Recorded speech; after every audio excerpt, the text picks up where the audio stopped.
That's a couple that isn't getting along. Not at all. But yeah. Right? Well, I saw it says 15 minutes.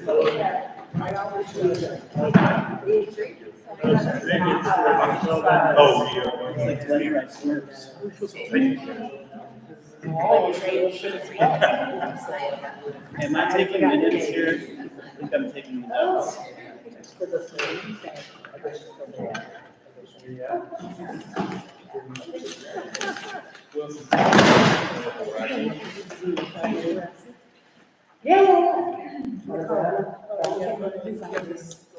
The name. Oh, cool. Yeah.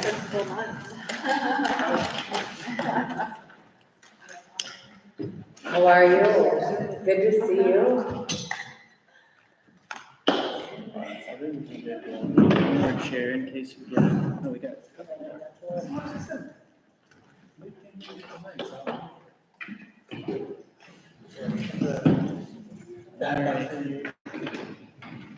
Well, who's answering?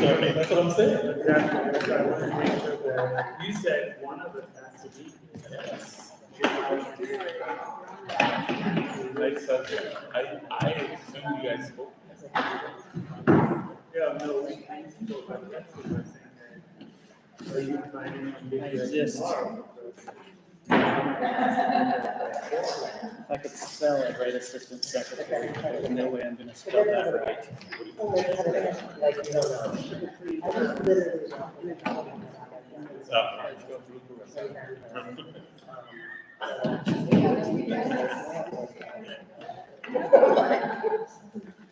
All right. Oh, I still need to do this.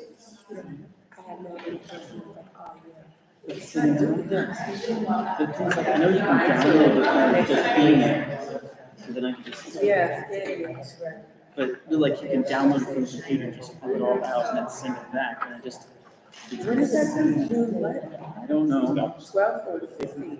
but I mean, if this is our first term, didn't we already do one, or is it by calendar year? Either way, I'm gonna do it, I don't know if it'll be soon.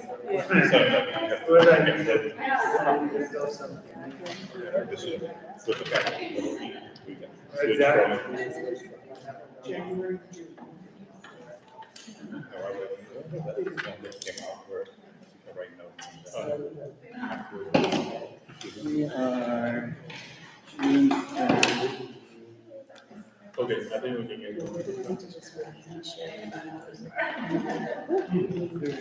And then the time is 5:37.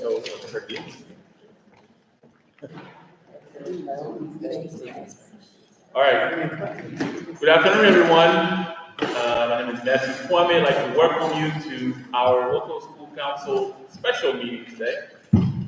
Before we get going, I'd like to go over our norms. So through the meeting, we'd like to be an active, engaged, contributing participant by sharing perspective and actively listening to others.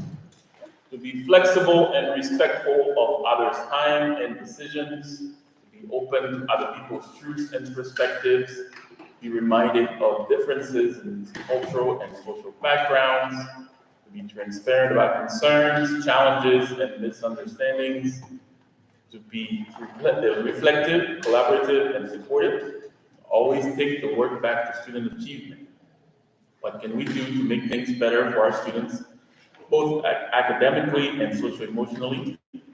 Respect student, staff, and LSC member confidentiality unless there is a threat to safety. Meetings should be paused if LSC members or meeting participants experience harm due to their identity, including but not limited to gender, sexual orientation, race, etc.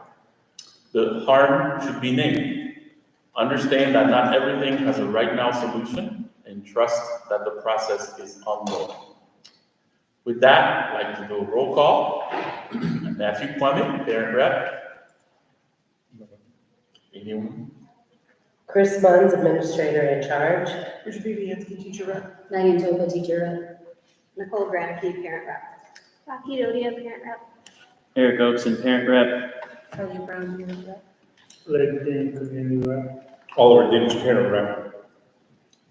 Lamont sends his regards. He's not going to be able to attend. Adrian is not here. Adolfo is not here. Adolfo did want to let you know, I wrote here earlier, he is no longer going to be able to be on the council. Yeah. And I didn't know if it was, he just wanted me to let you all know and say he's had a wonderful experience. We will no longer be able to do this. That's what he told me today. Oh, Could he do it in writing, just like the LSC meeting, the LSC inbox? yeah, just Oh. had it, Yeah, we'll reach out. Yeah, yeah. Good. Thank you for that. The next item here is approval of the order of the agenda. So I spoke with AIC Months a little earlier today, and the idea would be to move item number 7, announcements and comments, up front before the budget presentation to allow Claudia to come in and give an update on safety and security. So I'd like to make a motion to move. Okay, thank you. All in favor? Opposed? You, motion passes. So, go ahead, you want to come forward? Where, should I just stand Where right would, yeah, here? what is This that? is fine, you just stay right there, we're just gonna, there's a little bit of sometimes, yeah, like a little bit of an echo, so where you are is perfect. Okay. Just kind of like, you know, just talk to us. The camera, yeah, the camera and mic are in that Okay, thing there. perfect. I don't know if you can, if there's any issues or anything, just let me know, I can speak up louder. Good evening, everyone. My name is Claudia Valle. I am the safety manager for the area. Just at least a little background, there's 3 other members on my team. Lamont Mulligan, some of you may know him, Justin Reyes, and Andres Campos. He's unfortunately on leave for right now, but he'll be back. Other than that, I know why we're all here, and I do want to at least address some things. Unfortunately, I cannot address everything. The investigation is still ongoing. But what I can share is at least the process to at least help with a little bit of understanding of what we're doing so that you understand that it's not just at a standstill and we're just kind of like waiting for something to happen, right? So one of the first things is we do have a student safety center, right? That's open to 24/7 to everyone, not just students can call, it can be parents, it can be staff, it can be anything. This student safety center basically is our 911 dispatcher, if you will. So we have people call in, that's how we get dispatched to certain schools. We do have access to Aspen, obviously that's the main platform that we use, but we have a network, we have 4 networks, so that's about 180, 200 schools, so we try to at least get to everybody as fast as we can. Obviously, we prioritize depending on what the incident is about. Once we get a notification, that dispatches us or a member of one of my team to be on site, right, to investigate what is happening. With that, obviously, it depends on what the situation is and what information we have. When it pertains to Peirce in this situation, as we know, there has been some writings on the wall that were concerning, and that's what we're addressing. Currently, like I said, it's ongoing. We're still trying to piece everything together. Unfortunately, there is not a lot of, how do I say, like, there's not a lot of like information coming out from what we're able to investigate, but we're still trying to make sure that with each student that we talk to, that we're making those important questions of like, what else is there besides what we're seeing in front of us, right? The next step, obviously you've seen CPD involvement. They are aware of what is happening. They are aware of what's going on. Our sergeant is very amazing. Like since the incident was reported to us the first time, that she's been like following this process, you know, with us. So as soon as we have new developing information, they're the ones that know, and then they're the ones that we collaborate with to come up with a plan of what's going to be better for the community at itself. So they're aware of all the situations. Besides CPD, our sergeant is from District 20. Her name is Sergeant Gibbons. We have a specialized team that works with us. That's called, our acronym is SST, which is our school safety team. They're a team that is specialized for us. When I mean us, it's CPS. So whenever there is an active threat or there is something that we need to involve police in, they are one of the first ones that we call besides the district to let them know what's happening. They help us investigate one-on-one, and they are CIT trained, so it's not like we're just bringing in some, like random car officer to help investigate. Like they are trained to question and ask kids and have these conversations. Obviously, we are not bringing in police just to talk to kids without parent engagement, or at least their awareness. We want to make sure that you guys are aware and obviously what questions we're asking and what evidence we have. So we're hoping that obviously as a collective, we can come together if that phone call, happens to get to you guys. I've given a lot of information so far. Are there questions for me as far as the process goes? I mean, I don't know if you can answer this, but what are the safety protocols that are in place right now? Yeah, so for right now, what we have, obviously we have CPD special attention that's going to be ongoing until we can close out or at least get to a ending of this investigation. So they're aware they're providing special attention for arrival and dismissal. They do have, if they're able to, they'll kind of just drive around besides the cars that we have at arrival and dismissal. They will be kind of circling just to kind of keep an eye out on the building and obviously perimeter checks. Security should already be doing perimeter checks, but we are increasing that for right now, not for right now, but at least for the time being, to do those extra checks around the building, inside the building, and just being more of an active presence. I'm not sure if there's anything that I'm missing. I was gonna say that depends on there's a safety and security protocol, and then there's protocol that the administration or leadership team can put in place. It sounds like there's both on both ends. Both, but we Yeah. work together. Yeah, it is important to note that with each investigation that we have, I have been with either Ms. Munns, AP Lee, or Ms. Munoz, just to make sure that obviously they know your kids, right? So they know what, if there's anything special that we need to work with, or, just getting history on the student, all of that. They have been present with me with investigations. Can you speak to the other half of the plan? Because I know there's been kind of emails going out to some parents about backpacks and lining up on the turf, and they haven't gone to everybody. So what's the other kind of half of this plan? If it's the administration putting it in place, what is it? Sure, no problem. I'll make sure that I'm not sure why we're not getting all the emails, so that might be something that we gotta look into. So there was an email blast, I believe, right? Mr. Lee, sorry, yeah. I'll go over the protocols, but we'll make sure that communication's going out to everyone. I don't want anybody to feel like they're not It seemed receiving. like it was intentional, grade specific. Oh, 6 through 8, yes. So the reason why is because of these security situations that were going on at the school, my philosophy is let's avoid situations. Let's not give opportunities. So when children are allowed to walk around in backpacks, we don't know what's in the backpack. We don't search backpacks. So you guys have beautiful lockers, and you have beautiful lockers with locks that not all schools have. So that was one of the situations where we put the backpacks.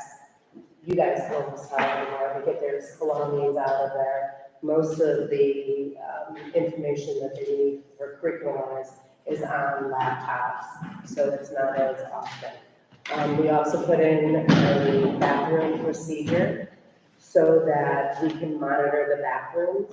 I would say more of a little bit of a primary model that we are implementing for the upper grade. They have opportunities to go to the bathroom as a class, and in the morning and in the afternoon.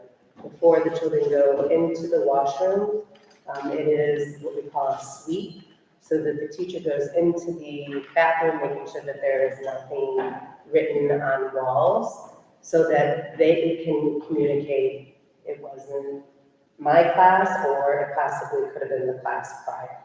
So that there's a schedule, they go in, they check, children use the washroom. Once all the children finish using the washroom, they do another sweep. So I think that's, I would also say more of a presence. I'm not sure if I'm forgetting anything else besides bathroom breaks, that lining up. Okay, so let's talk about how children enter the building. There are several doors. This is week 1 for me, so I'm learning the building as well. But wanted to make sure that we're setting the right tone and welcoming our students into the building. So when we have children that just go into the building, we don't know where they are, right? And that could be another opportunity where I, as a student, could be going into a washroom and doing something like this. So the teachers, we have them lined up, they bring them into the building, they often grab their breakfast, they've got homeroom opportunity time, just let me know, Santa Kristen, if I'm missing anything. And then, finish breakfast, and then they go to their next class.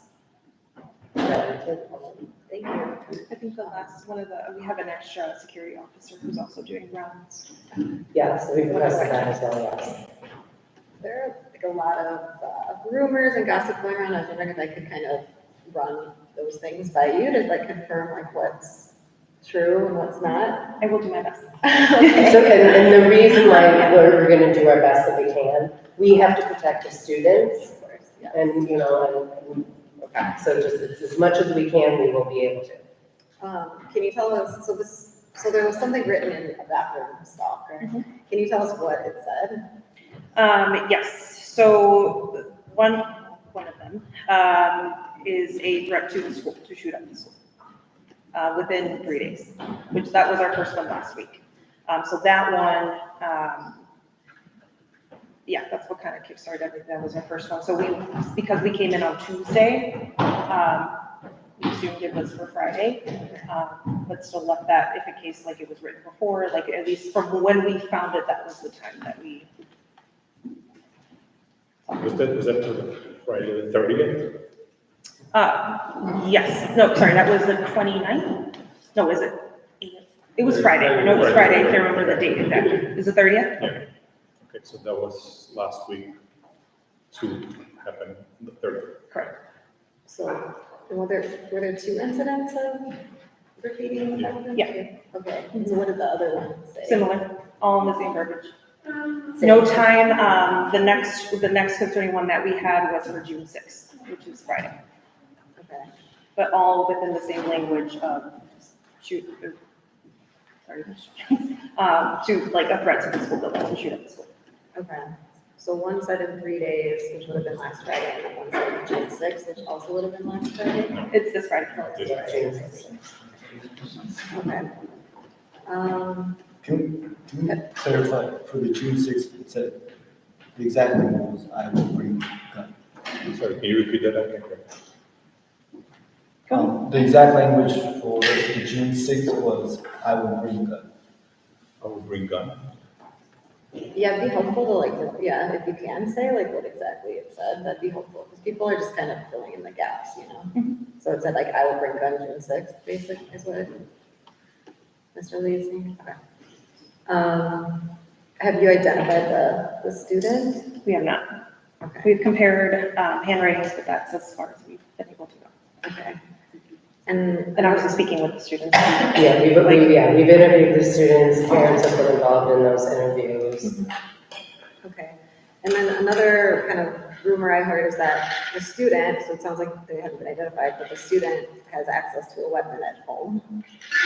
So, I wouldn't be able to answer just because we don't have one. okay. And my last question is has CPD been in the building as well? Just sergeant, just to check in with the principal months, but that's about it. Thanks. So like the email that I received with some other parents, it suggested 5th through 8th grade. So are we to assume that the perpetrators or did this are actually in 5th through 8th grade? Because I know like the special lineups have nothing to do with the other grades, only 5th through 8th grade. So is that where our issues at 5th through 8th? So it is taking place in the older bathrooms or like the middle school bathrooms.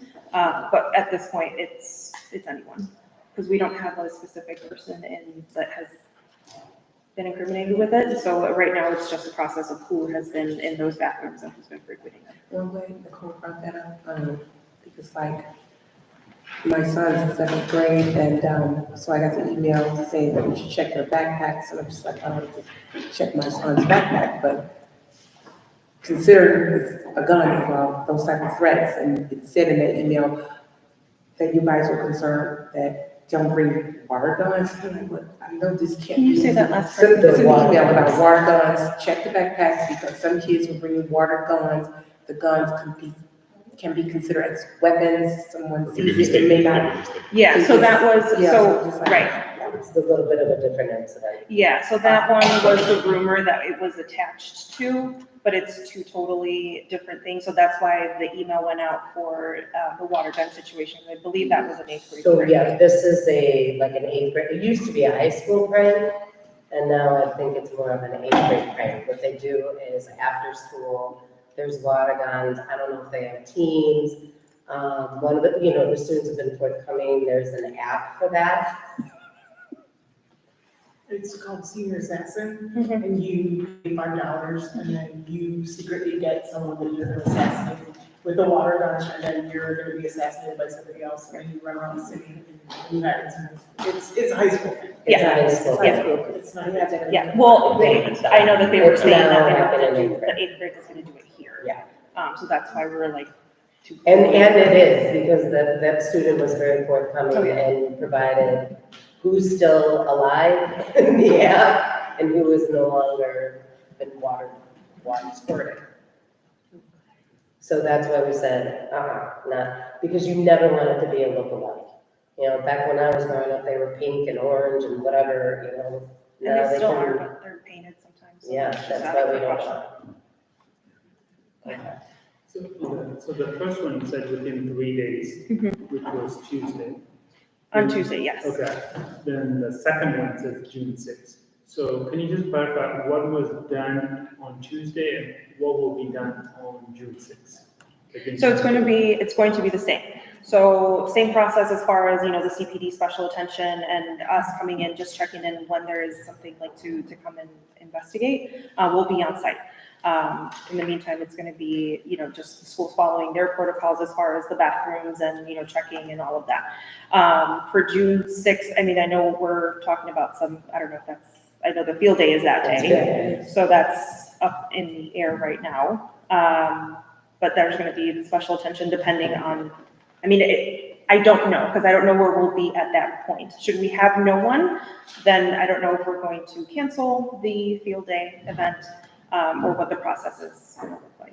Special attention, just mean attention that it got already from CPS being here morning and after school. That And attention- CPD. CPD, just morning and after school. If we're going to have the field day, then I will request them to be here for that event. Yes, absolutely. But it's also, I just want to make sure, because we've been talking to a lot of kids, we're hoping and we're wanting to, if you guys are seeing something at home or if you guys are having these conversations, if there is some information that we need to know, to please come forward, because there's been very little information. So we're hoping that with these conversations, like I said, we want to make sure we get to the bottom of it. We are obviously taking it seriously and we want to make sure that we're protecting your kids. Well, we can't fix what we don't know. So if there's anything that your kids know, please tell me, someone can get a hold of me and I can be here as quick as I can. Yeah, so I'm reading the email here that went out, and it says at this time, there is no known credible threat. How was that established? Because obviously you don't have a suspect. Mhm. There was a writing that, upcoming Friday, I will bring a gun or whatever the wording was. Yeah. And then, So that based was- on that, you guys determined that there's no credible threat? That was for the initial one that we had gotten. So this kind of opens it up again. And even when we say non-credible, it's not that we're closing out and we're done. It's just that we are just kind of on standby, just waiting for additional information to come up so that we can actually deem it. I myself don't deem incidents credible or non-credible, that is CPD. From the last time they were on site, they were like, we actually don't have an active threat. Doesn't mean that we don't have one. It just means that we don't have an active one, as we don't have somebody who we're actively looking into. So should we have more information? Absolutely. This case is not done and closed. So just to clarify that, so you're saying, go ahead. No, go ahead, Alice. So May 30th, you said CPD said there's no credible threat, but you're saying that's only of the first incident? There was, Then when did the second incident happen? that, I believe, on was Friday. Last Friday. They're referring to is the May 15th incident when there was non-credible. Okay. So May not, 15th. yeah, that was like the first, when we were made aware of the first incident, repeating incident. Does that make sense? Yeah. And then I believe. 2 weeks later. Sorry, that doesn't, sorry, maybe we can have like the whole timeline, because the 15th, the email that we're talking about is the 30th, right? Correct. May That's the 30th, Friday. from Mr. Lee, but what happened on the 15th? So on the email for the 30th, I don't think there was language on there. Sorry? I don't think there was language on there about credibility. No, it is, May 30th says, at this time, there is no credible threat and the graffiti has been removed. Okay. I'm reading from the email. Then I'm confused, because I thought we were talking about the May 15th one. No, this is the May 30th. So that was like 2:15 on that Friday afternoon when a lot of parents weren't sending their kids to school. And then we got that email saying there was an incredible threat. But, so what happened on the 15th? Because I thought we were talking about the 3 week days of the before the 19th. 30th, and then a day or two after the 30th. So, yeah, we're 2 weeks earlier in time now. Yeah. What's the question? What happened on the May 15th? Because I thought we were, It's, so I think Claudia was explaining that there was the graffiti incidences, and we're kind of like talking through different incidences without like naming those, and that's where I think the confusion is right now. May 15th was like the first incident that was made aware to us. And then communication went out. And then I believe around a week later, it was determined non-credible. That's where the confusion was. And then on what did that one say? similar language, shooting is needed. The day of shooting is needed. So there were 3 So that's 3 messages? The 15th. She did, she said three. No, you said 2. She said 10. I'm So that's counting 3. 3. The I'm counting May 15th, the 30th, 15th, and the I'm 6th. counting 2 days before the 30th, and I'm counting after the 30th. So I after don't know that, if we need to split hairs on this, though. after that, there was communication that went out that said that was not incredible. And then May 27th, similar writing appeared on a different bathroom, which now you all are talking about May 30th. So how CPD, Chicago Police Department, was not in the building, and this was determined that it's not credible. How was that?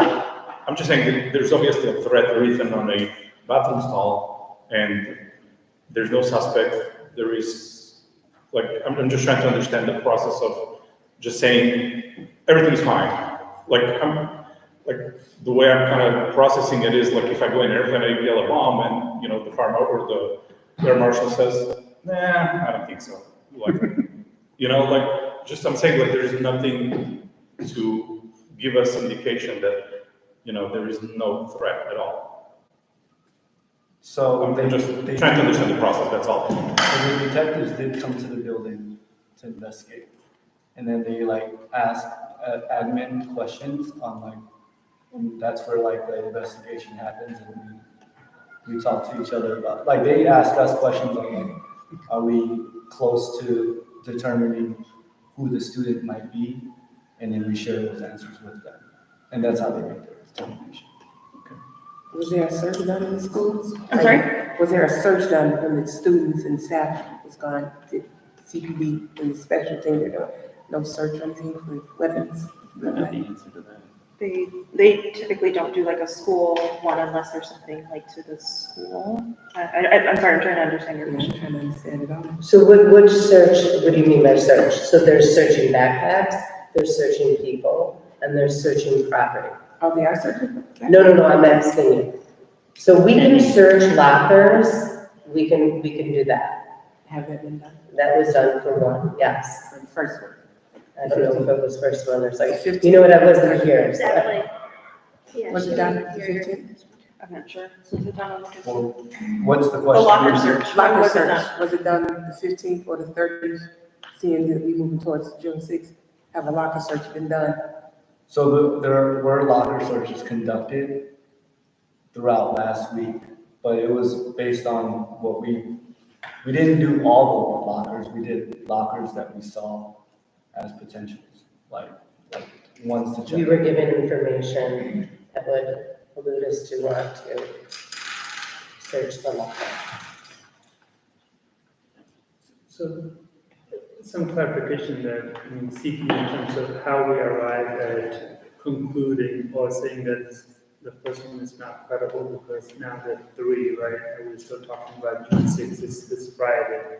So I'm just trying to understand.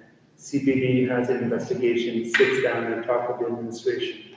And based on those answers, CPD will say it's not credible. So can you just help us understand what was communicated to CPD to let them know that there's no credible threat, right? Because now there are two more incidents and we're still talking about it. That is what I can't disclose, because that is just particular to what the investigation was about with the students. So it was just what we had as far as evidence, like who was named, obviously the parents that we spoke to, and what our investigation kind of brought. So that's really. Okay, that makes sense. I'm not trying to ask for name, but for me, for example, as a parent, right? If I need to decide to send my son to school on the 6th, I need to know, did you have a student that was identified? You don't need to name, but it's okay, we have the student and the student is not a threat. They were just joking or doing something to play around, then that's information that I don't have that would inform how I decide what to do on June 6th. There was not a student named. There were students who found it or who were talking about it. So we pulled those students in, we talked with them, we investigated, and they didn't know anything besides the fact that it was written in the bathroom. And so CPD, because there was no one else coming forward and no one else identified, they were like, we don't have enough. So we're gonna close it unless there's another additional information, which obviously we had the rest, so now they're up to date with what we have. So, Yeah, but don't you think that's not enough information to name the situation? We don't have any. No, yeah, no, but that doesn't make the situation go away. Like, Right. No. Right. And No, we're and not that's saying why, that. I yeah. know, but, That's the last communication. yeah, it is actually saying that in the email. It is saying that, That we're no longer investigating. No. that there's no known credible threat. Right, That's but like I the last said, that communication doesn't, that went out to parents. that doesn't mean that it's closed out completely. It is just on a standstill until additional information is given or. But it's not credible threat means it's safe. Correct. Well, is it? But like. Like meaning, You guys- you guys don't have anybody as a suspect, meaning, so the 6th is coming, right? Like it's on Friday. Do we feel 100% comfortable saying like, oh, this is not a threat? Well, this is why we're putting all of those parameters in place. So that way we have access to the bathrooms, who's going in and out and who we're finding what with. So that way we can try to pull everything together to figure out who could be behind this. One thing I just want to add, since this has all been implemented, the things that we've been doing in-house, there has not been anything written on the walls. So to me, that's a factor. And the last writing was when? This was Friday. Tuesday. That was the last. What's the question? Right, the When was the last Friday? So nothing on Thursday, Stop it. nothing on Friday, and nothing today. Correct? Last one was Thursday. Thursday, sorry, This past Friday, Thursday, Monday, Tuesday. 29th. Yeah. So June 29th. Before that, we got 3 emails. One from Kristen, 2 from Sam. About safety measures, about backpacks, about the credible threat. And then the day after, there was another graffiti discovered. The 30th came around, some people brought their kids in, I did, some people didn't, most people did, and didn't, some friends. But since then, we haven't, I think that's the last update we got was from Sam. Via me, yeah, I was gonna say. On Friday, right? So the day after that incident, I think that's kind of what they're saying, right? That the day after the graffiti was found, the note mentioned no credible threat. because it's continuing on an investigation. So there's not enough evidence to say Susie Q or Jimmy John did it. It is not closed out, because that's another verbiage that we use. It has not been closed out, and it is still in continuation. So I just want to get the timeline accurate for the notes. I'm wondering if we can, I don't know, Claudia, if you have notes written somewhere with dates, but like as this, I feel like this is our one opportunity as like the parents to get an understanding of what happened. And this conversation the last 30 minutes has been very confusing. So I'm wondering if Claudia or Mr. Lee or Ms. Munns can walk us through like each day, what happened, the dates. Let's not talk about Tuesday because we all of a sudden jumped backwards 2 weeks at one point. So if you could talk about the date, what happened, what exactly it said, and we can get that until Rocky can, it's clear enough for Rocky to repeat it back for the minutes. Do you mind if I could, Sam, talk about it? Yeah, I mean, because do you have dates? I do. Okay. So the date, first date was? So there was a graffiti reported to us on May 15th. And then we communicated that that was not credible. I don't. 5th through 8th grade caregivers. Say again? Was it to 5th through 8th that got that first? Communication? Yeah. No, that was school-wide. That went out on May 28th, Okay, got it. right? From Kristen? No. No. That came out for me. Okay, what's that? I want to say May 21st. May 21st? Okay. And what did the 15th say? It said. There was the an date- email on May 16th. That was to alert, but to close. Yeah, I think we need all the pieces here. And then May 27th. Sorry, is- what did it say, Mr. Lee, the You want to know when we communicated the threat and then how we closed it, all those emails as well? I want to know like what the graffiti said and what day you found it on, yeah. Okay, so let's just stick to Just to those. start with that, So yeah. May 15th, there was graffiti in the bathroom that said a day of shooting is near. The day of shooting is near, okay. Well, reported to us. Okay? And then and you then- saw it, like somebody saw it, like it was just a student. And then it was reported to us. May 27th,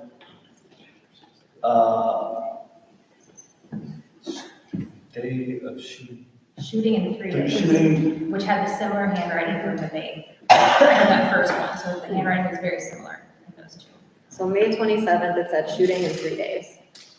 Got it. Okay. I'm gonna ask. And that would have been Rocky to last, at the end. and that would have been last Friday. Second writing said shooting in 3 days in similar handwriting, got it. May, Thursday, May 29, different handwriting. June 6th, I will bring gun. Wait, you said Friday, we discussed it, Friday, 27th of May? She meant. When they said that like the day, the shooting's coming, and then the third, yeah, in 3 days. It's Tuesday. So the 29th again said June 6th, Yes. gun, No, is it June 6th, I will bring gun. I will bring gun. And it appears to be a different handwriting. And can I just ask, like, did like an adult see each of these, or is this just like Yes. student reports? Okay, got it. Student reports, And we go, we take a picture, we document it, and then report that. Okay. Okay, do you want me to read that? Wait. Okay, so May 15th, the first writing or graffiti incident is reported. It says the day of the shooting is near, the whole school receives communication. May 27th, second writing is found, shooting in 3 days is what it says in similar handwriting. The third writing or graffiti incident is reported on May 29th in different handwriting, and it says June 6th, I will bring gun.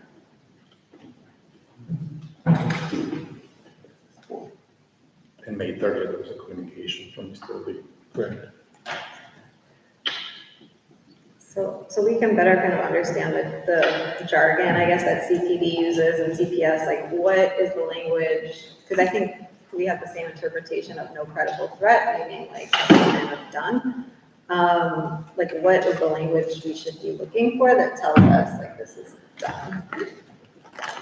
I think the only difference will be CPD has deemed the threat to be non-credible, like once you get that official in writing, like the active threat is what they use, that's like different. That's what it's said. Yeah, it's just rewording it a little bit. It's the same, sorry, what's the difference between what you just said and? So this is a letter that goes through communication, so each one is a little bit different, like legal looks at it, my chief looks at it. So typically the language will be like in bold that it's not a credible threat. I don't know, I don't have like the copy of the specific one that you have, but if it's reading as no active threat, I think that's where the probably difference will be. I know it's not much, but that's how it goes down the. Sorry, I mean, can I show you? Because it says what you're saying. Claudia, you want to? I believe her. Okay. It says, at this time, there is no known credible threat. I don't know. I mean, I can figure it out. I don't know exactly. I don't write the I mean, I letter, so think I it's don't more in know. semantics, this comes from communication Yeah. and law department. So I think the bigger picture here is that it's documented, it's not ignored, it was addressed, it was communicated, protocol was followed. We have history now, because we have 3, 4, 3, writings on the wall. So what you do is you try to add into, like, is this part of this? I'm not sure. There's different handwriting, is this a copycat? These are all things that, and it happened at my school as well. It's not that this is a unique situation. Unfortunately, this is the world that we are living in right now. I am all for children advocating for themselves and coming forward. And what we've talked about is being upstanders and working as a school community. This is our school. We don't want to hurt ourselves. We don't want to hurt anybody in the building. Those are the type of conversations to continue to have. When you have open communication between your child and parent, they can be feeling more comfortable discussing that with the parent and or maybe an adult in the building. So I think what we need to do moving forward, I know that we wanted to get timeline and we need to make sure that we're keeping communication open. What I am running into is that students are feeling that, and I'm going to say, I'm all for students being advocates for themselves. We want them to be an advocate for themselves. But there's also this fine line of, maybe I don't want to tell you this information because, and I don't know if it's because of them, because of, friends, because I don't want to get, in trouble, that type of thing. So when we went around to the classrooms, and Mr. Lee and I have done this twice now, and this morning I did again. I said, hey guys, remember you've been at an airport where you've seen that, hey, if you see something, say something. If you hear something, say something. So today went into classrooms, 5th, 6th, 7th, and 8th, and they stated to the students, listen, I'm gonna have to be forced to not have field day because I can't put you all in danger. Our number one job as the leadership team is to make sure the students are safe. So I said to them, I will give you 24 hours. Please, by all means, email. That's the nicest thing nowadays. They all email. Nobody knows where that email is coming from. Like we had said earlier, there's confidentiality if somebody comes forward and or helps and support to get. I'm trying to put a time limit and a little bit of a, I don't want to say squeeze, but a little bit of a squeeze to say, guys, come on, like come forward. No one's coming forward. So I have not experienced this as an administrator. Usually children are, I heard Susie Q in the bathroom, she was talking, So That's where then I had to go to the drastic. There's a lot of rumors of things being, I think, misinterpreted, that we want to have field day, but I can't have field day if I don't feel that the staff and students won't be safe. So you're giving the kids a timeline, so should they not come back with no information, do you make your judgment call for the better safety of all those kids that may be on that ground on that day? Absolutely, because I gotta go to safety, yeah. And then unfortunately, they kind of did this to themselves. So I don't dispute like any of your guys' efforts. Obviously, you guys are doing everything in your possible power to stay on top of this and do what needs to be done. However, the fact, and I'm just strictly speaking facts, is that we're still under threat for Friday, and there is none of us can say, without a doubt saying that, oh, there's no credible threat, right? No, I don't think that. No? No, because I Okay. think it's still having people on campus that we normally don't have on campus supporting us. And what is, they said the 6th, semantics are within 3 days, and nothing happened within those 3 days. So I'm not saying that nothing's gonna happen on the 6th, but everything that we had going on the last 3 days will also be in place here. And again, I'm gonna repeat, since policies have been changed, where children aren't allowed to walk around with a backpack, go into the bathroom at any time that they need to, there's things that have been put in place that could give more structure, and then I'm also sending a message as well. Okay, And- so let me ask this then. And I'm hypothetically speaking, can a weapon be brought into the school in one of the lockers that was never checked? Because you guys said we did partial sweep of the lockers, but not all of them. I'm just speaking theoretically. Like, you guys said that you guys did a partial sweep of the lockers. Hypothetically, can somebody brought a weapon and hide it in one of the lockers that was not checked? Hypothetically, yes, but the likelihood is no at this point. And then the other thing I'm gonna add, I think the 8th graders cleaned out their lockers today. So there's nothing in any of those lockers. So, a quick question here on June 6th, when students come in, is everyone coming through the same door? No. This So- school To the back of does. the- Okay, So every door is open in the morning. So I'd like to understand, what is gonna be done on June 6th to make sure that, as every single student is coming in, I want to all pause of on that, and I'm sorry, but if we talk about any different actions to take, I would like to do that in a closed session. Just for the sake of if there's somebody listening and someone's making a plan. Well, I think maybe, you missed the arrival protocols that they've changed. So, please correct me if I get this wrong, but the students, 5th through 8th graders line up at the turf. They don't come in by themselves. Their teacher greets them at the turf. They come into the school with their class, with their teacher. They put their backpack away. They do not access their backpack for the entire day. And then at the end of the day, they get their backpack and they participate. Yeah, so this is what, So yeah, that's that's what I been want to going on. understand in terms of yeah. That's every part of single that. student coming in, there's a way to check, right? Because if there's no metal detector, Right. there's really no guarantee that, okay, that makes sense.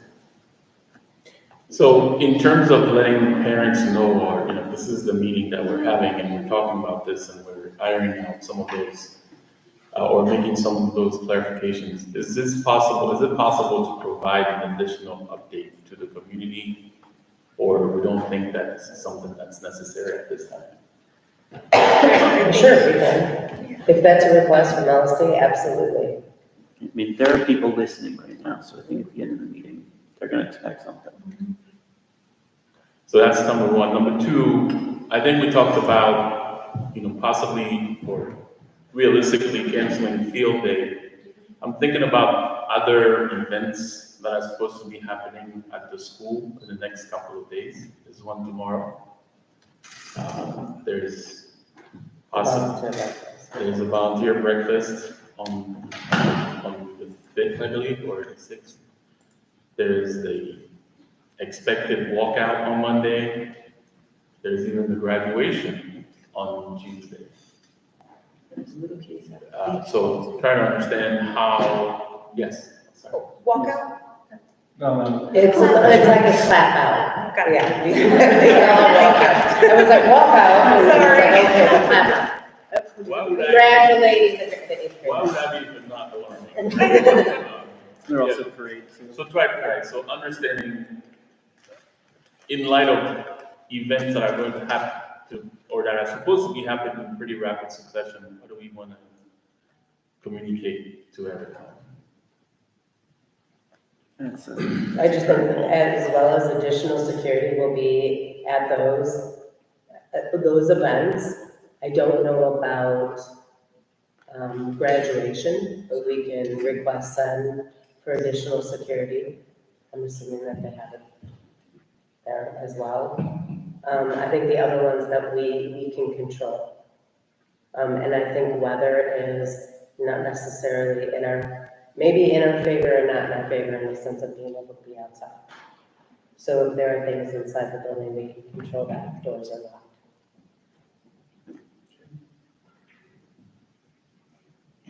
Yeah, because one of the reasons why I'm asking is that's what this afternoon when I've been fielding, the questions that I've been fielding, that there seems to be some events that are at risk of being canceled and some others that are not even mentioned. So that the understanding, there's a little bit of confusion as to what people are supposed to be doing or understanding by which event is canceled versus not canceled or considered or,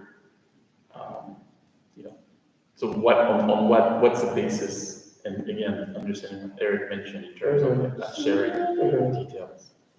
Are y'all taking into consideration? Yes, that if the weather yes. is bad outside? Yes. You guys are actually still thinking of having it on the inside, if we're not 100% certain that the possibility of someone bringing a weapon into school to still do what they like to do on the 6th, even if the weather's bad, it's raining, you can't do it outside, so we do it inside. And there's no real way to know the possibilities of a firearm coming inside with the kids. Inside does not give me, they're gonna be 100% safe. I get that CPD is not saying it's credible because obviously they don't see a firearm. No one has taken it on the person, so that's probably why it concerns. You're not saying it's credible enough, having a person step up, but like even considering to have it in school, I just think that might not be the best, because you don't have the security to say, hey, and I highly doubt CPD is gonna be here doing all that extra, check to make sure this kid's not coming. Since it seems to be 5th through 8th, the older kids, you can't safely say who's not coming in and what the possibilities are. Someone bringing a loaded firearm in here. I mean, is it really safe to still have that for Friday for the kids? If we're really thinking about their safety, is that whatever party, whatever's going, is it really that important over the presence of the lives of these children that's going to be in school? So when we spoke as administration with the students, they were very upset. We explained it to them, the reasons of why. That again, we want to make sure that we're all safe. I will tell you that obviously the students were upset about it. So ask in partnership with parents to explain to them, guys, we can't have it if we don't have a credible threat. If we don't have somebody, that comes forward and states, this is what's going on. The odds of someone, in my personal opinion, first time coming forward, I say slim, it's none. It never happens if you look at it, even statistically, it really never happens. The person just gonna come forward, or it's all this down and say, hey, it was me. I'm just kidding. I really doubt that that's gonna happen if they're gonna come forward, no matter how much pressure you apply, and the rest of the staff going in these classrooms. If they had the guts to do that, I highly think they're scared of you guys coming every day and putting pressure, hey, need to tell us by tomorrow, we really want to do this, Friday, we need to come forward. So if it doesn't come forward, and that's why I gave it a timeline, saying I need to know within 24 hours. I wanted parents to have an opportunity to talk to their children, students to have an opportunity, and this was first thing this morning, maybe talk to the, staff members who they trust. If I don't have it, then I will call it, and if we don't have any information, field day unfortunately will be canceled. You gotta mean what you say, right? Say what you mean what you say. So Pride is happening. Tomorrow. That's happening. If it happens, it would be inside. It's gonna, okay. And there are measures that we are taking as a staff with our same type of protocols to secure. Okay. Are there other concerns? And then being conscientious of sharing? Okay. So what's the difference in deeming some of these events, I guess, let's call them events, or no, I would say, like, we were saying that let's not do either the parade or the walk-through or the clap out, whatever you guys call those, because we feel like there is a threat. So what's the difference deeming those events under threat and not the entire school full of students? I mean, it's a good question, but I think some of that is what we should talk in a closed session. Right, about. can we? So I want to just make a, suggestion. The first part is, we should have a statement from the school at the end of the meeting. And it should state something along the lines of, there's additional measures that are, the specifics of the measures are confidential, but there are additional measures that are being taken, and we agree we're going to do a statement like that. Then we should go through a closed session, talk about some of those. But I think that could take some time. So maybe we could consider doing the other orders of business and doing our closed session, because I think the other orders of business can be done in a half hour or so. Well, I would say we finish this, and as we get to the end, then we'll do a closed session. But yeah, if we go through the other items, and then we'll motion to a closed session, and we'll do a motion to adjourn. I don't know how we can do it. Ask for a special meeting or closed session if it's not on the agenda. So we have to have another meeting, not today. But your question is, can we discuss in private what Peirce Some will additional- deem as No, credible or not credible? no, I want to discuss any other measures in a closed session. Right, about events and safety of events.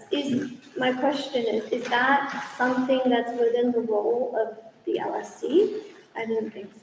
No, it is a leadership decision. Sorry, we've got our guy right here. Yeah, I also, You're both right, because it's not, safety and security is not a role or responsibility of the LSC. However, the LSC is all of the stakeholders of a school community, working with the principal. So there's updates on safety and security measures that the admin can share and that the LSC wants to ask questions about and like to get clarity on. That can go into closed session. But to the chair's point, it should be specified in the agenda that you want to go into closed session.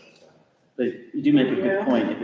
These are administrative decisions, which are not actions of the LSC, which means we can have a conversation in private after this because it's not an action of the LSC. Very Or good. a phone call, or an email, whatever. Yeah. That's the way. Yeah. There's gonna be. Yes, so we can take that. All right. We can adjourn this meeting and the administration can have a discussion and we can participate in a discussion that's not an action of the LSC. That's I'm worried allowed. about this OMA rules and having to record all this and, all that. That's. If it's not an action of the LSC, then it's not. As long as members of the LSC are present, in more than 3. No, because you're not in session, It you doesn't don't have a matter. quorum, It does because not we can matter. go to dinner together. Correct. Yep, we cannot take an action together, we cannot call an order, we cannot vote on anything, we can all come I together. understand So that. they can have a discussion, we cannot take actions. I understand that. That would still be subject to OMA. That's the problem. That's always been a problem. Then how's going to dinner not subject to OMA? Because We I, can't discuss You cannot discuss school business. any school business. That's a That's the real problem. discussion versus taking action is where I draw. I completely understand. You're absolutely right. It's the part that's really frustrating. I get it. I totally understand. But, yeah, given the point that, look, this is administration task, right? As long as the administration meets and share a packet with us, to me, as a member of LSC community, that's what I'm concerned about. We need to know what the plan is. Obviously, we don't need to broadcast to everyone listening, but as long as there's a plan, come June 5th, I would like to know what's going to happen tomorrow, right? So the administration can meet, whenever, but as long as that is communicated to the LSC. Okay. The rest of my evenings this week are free. There you go. My Thank you. weekdays are not. I know this is very important, so thank you very much, Sylvia, Claudia, for stopping by. Claudia, thank you. And we'll continue discussing this. I just want people to be aware of that.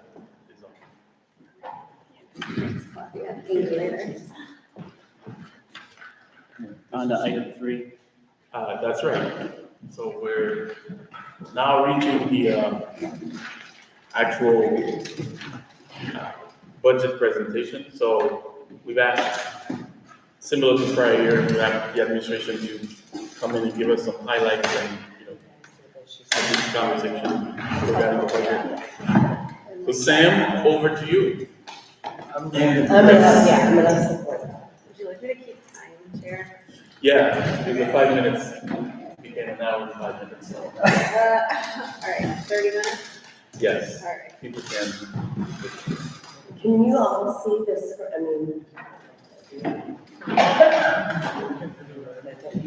Just so you know, Sam also shared, or you should all have access to this, Yeah. this presentation. Yes, this the budget. Yeah, you had the preliminary, and then this is just sort of pretty much presentation. Wait a second.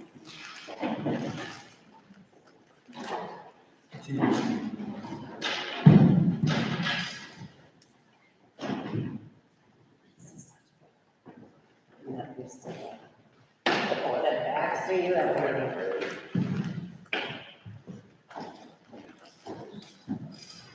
Okay, already? So welcome to our budget. I'm gonna say something. Out of my 34 years and 24 years as administration, we got a pretty good budget. You guys got a really good budget, because there's been years that things have been cut.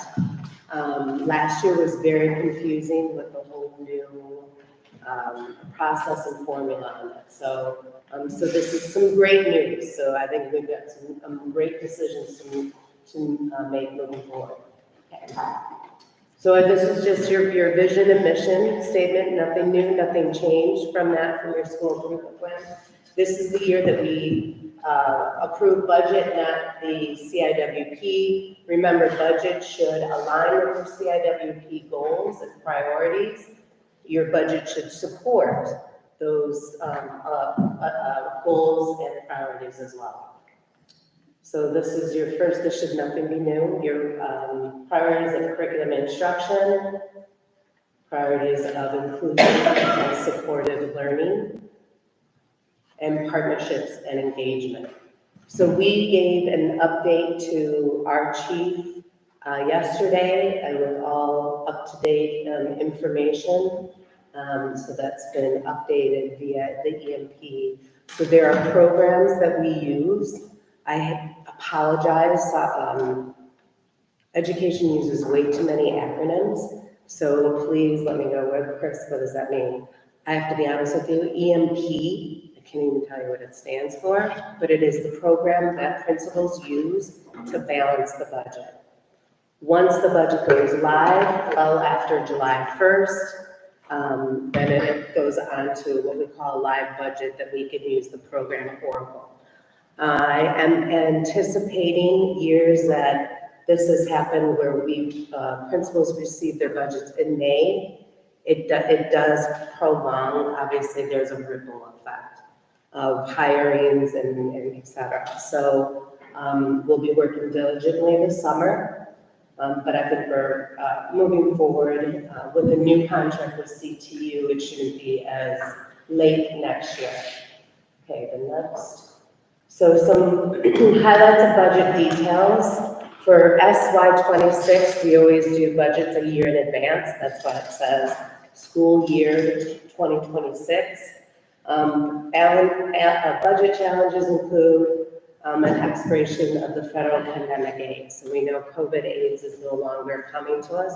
We are feeling that as a district-wide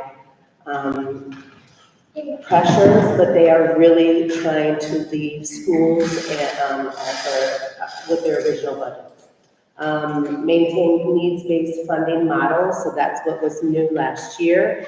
The biggest product, which is called obviously the new, which is second year, opportunity index numbers. So most important out of here is we stayed the same. So we did not move down. Moving down would probably mean that there would be budget cuts. So we maintain. So just to give you an overview of some of the good highlights, just to get an idea. We are adding a culture and climate position.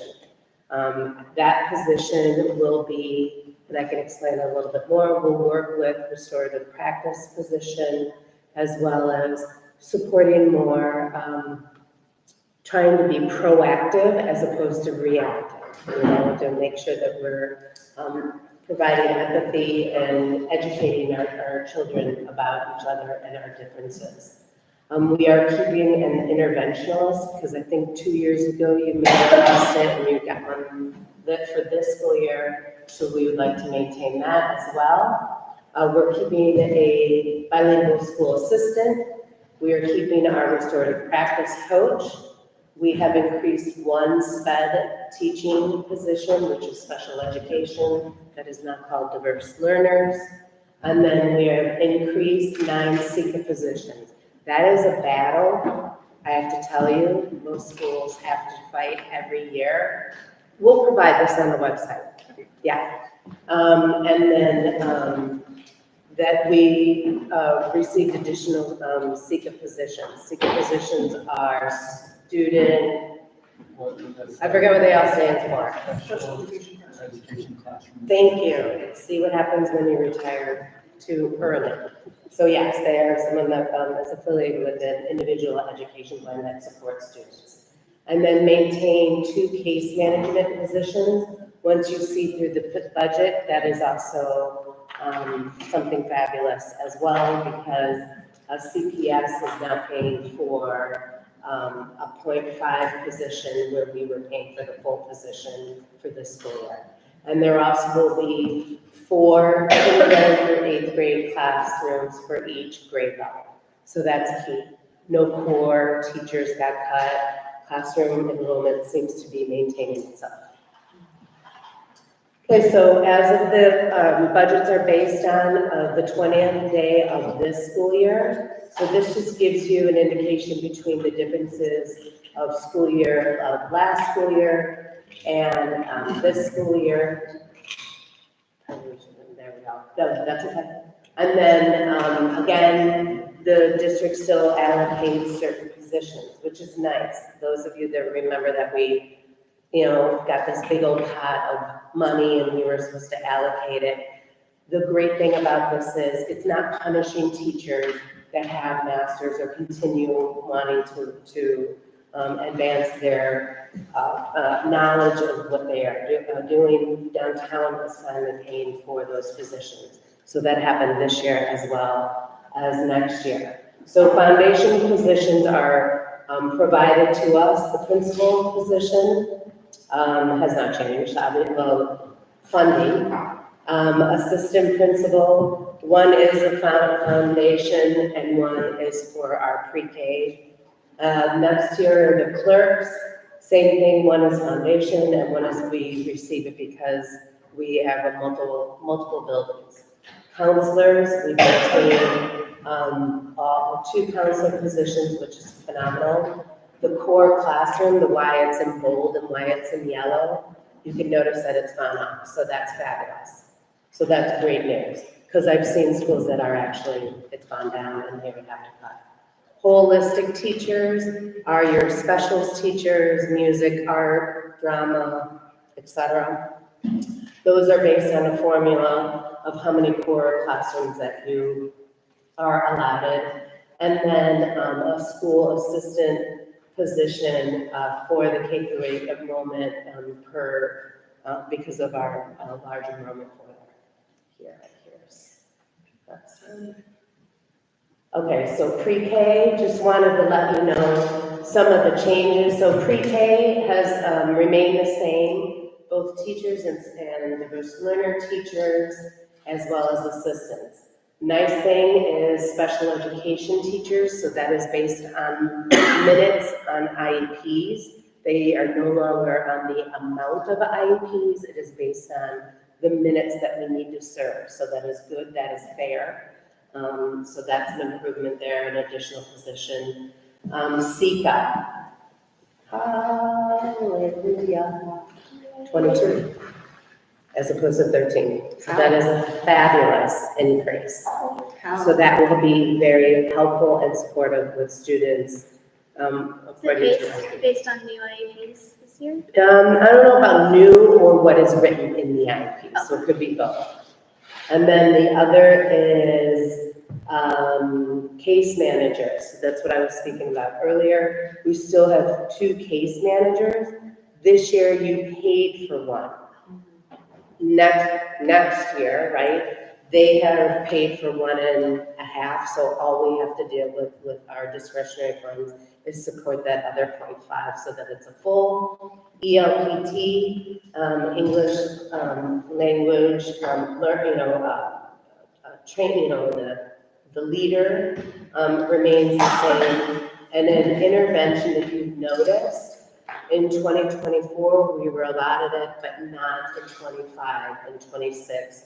So hence, you'll see in a slide of recommendation. And then we maintained our 2 IB coordinators as well. So in the ILT bucket, that stands for Instructional Lead Teacher bucket, that is provided by the Board of Education, which is nice. That does not come out of your discretionary funds like it used to. This allows for staff to meet after school, before school, to work on specific goals and strategies related to the school improvement plan with AKA CIWP. Pre-K prep coverage stipend. Teachers, according to contract, need to make sure that they have their lunch breaks and their, because they eat in the classrooms here at pre-K, as well as their prep periods. So we will have that coverage to help to support when they're on their preps, when the teachers are prepping for the day. And then after school, which is also known as OST, the OST grant, out of school time grant. We have not heard what we are awarded yet. It usually comes later, right? Yeah, and if we're getting the budget, Eric, it's gonna be later. So we may not find out until summer. Once we get the programs up and going, we will definitely, communicate that. And then, no summer programs, due to construction. So CPS does not like to have students in the building while we're under construction. I've been told we are getting all new exterior doors. I was also told painting, but that hasn't been confirmed. So if that's a battle, I love battling that.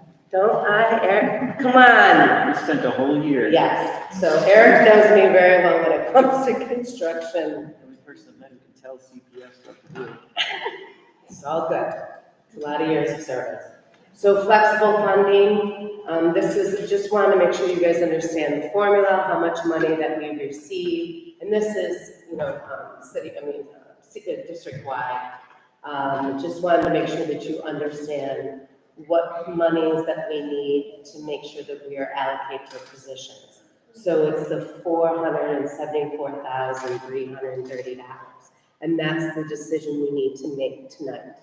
So there are some things that have been proposed. Here is again, well, I think we're just showing in class size. That was a big thing. Just so you, my old school used to have 40 kindergartners in a classroom. So we make it work. Okay, so let's go back to this money that we need to make a decision as a local school council. We receive feedback. So must-haves are buckets for part-time staff. So that is supporting our recess outside as well as indoor recess, weather. Print services, those are the copier machines. Tech support. So CPS did send out a letter that all schools would be losing some tech support due to central office cuts. Again, they're trying not to, but this is where it may affect us a little bit. So in order to support the amount of technology that we have in the building, we were recommending an additional 6 hours per week, which comes to $12,771. Substitutes. So there are two things that I was trying to see what the previous principal had put together. GUST, I think is how I pronounce it. There was a program. I just wanted to make sure that you understand as LSC where fundings were coming from. One was internal accounts, so that was at that $9,948. And then the $6,700 for substitutes for professional development. So that's professional development for teachers that aren't necessarily looking at the GUST. There's no team. Oh, is it just GUST? I can describe it to you later so we can keep going. Okay, cool, great. All right, and then, thank you, I appreciate it. It's got. Oh, it is GUST. It is GUST. There's no team, it's Gus. GUS, it's the school. There's a program that we participate in to support inclusive schools, and it's called GUST. Oh, It's I was through the GUST thinking of Foundation. the Gus, So, right. the foundation that And I was does. always under the assumption that the GUST Foundation, they gave us our subs. Right, so that's why it's professional, that's why it's an internal account. So that's why I wanted to make sure, even though there's sub-buckets, so the idea is GUST. GUST, it's called the GUST I'm gonna Foundation. be like, Eric, don't mess me up anymore. But it's Gus Giordano, where's the team No, coming from? that's two That's separate different. things, nothing, dance Oh, and right. inclusive. Okay, two One programs. that's Not even considered. Okay, all right. So my Two understanding is separate what programs. GUST supports, and part of that, PD, is that they provide substitutes. You will see that money go into your internal accounts, LSC, you will then see that money go out. So that should be a flush because of the grant. This, $6,700 is allotted for teachers to be able to attend other professional development that need a substitute in their classroom while they're going to PD. Supplies and online platforms. I believe you guys have quite a few online platforms. And internal accounts, we can work with, that can be, do you have your student fee help support that? Do you know? Support what? I'm sorry. Online, on your internal accounts, any kind of supplies or online platform. Some of it wasn't, across, there was some of it that was like shared by the principal or borne by the. Or sometimes I may need to use internal account money to match your budget money. Okay, so I just want to make sure that you know that, is right, I got it. All right, and then a proposal for remaining funds. So, and this is sort of a repeat, but it's giving you an idea. I'm going to say these numbers are rough. And in my experience of going through a budget multiple years, when you balance this budget in EMP, and then it turns into a live budget on Oracle, numbers can change, and that is due to step increases, lane increases of teachers, as well as cost of living, cost of. And then the restorative practice coach position, the 0.5, so a little bit of a savings, but still need to have that allowed. The intervention teacher we would like to keep, that's one of the extra core. Remember we said we went from, what was it, 36 to 38? And then the one teacher position to support the behavioral culture and climate, that would be number 37. So you've got 36 classroom core teachers, right? Homeroom teachers is what I like to call them. And then these two would help and support the classrooms, but utilizing those core positions. And then a library assistant to support library upstairs, and then the remaining amount of $3,906 towards supplies.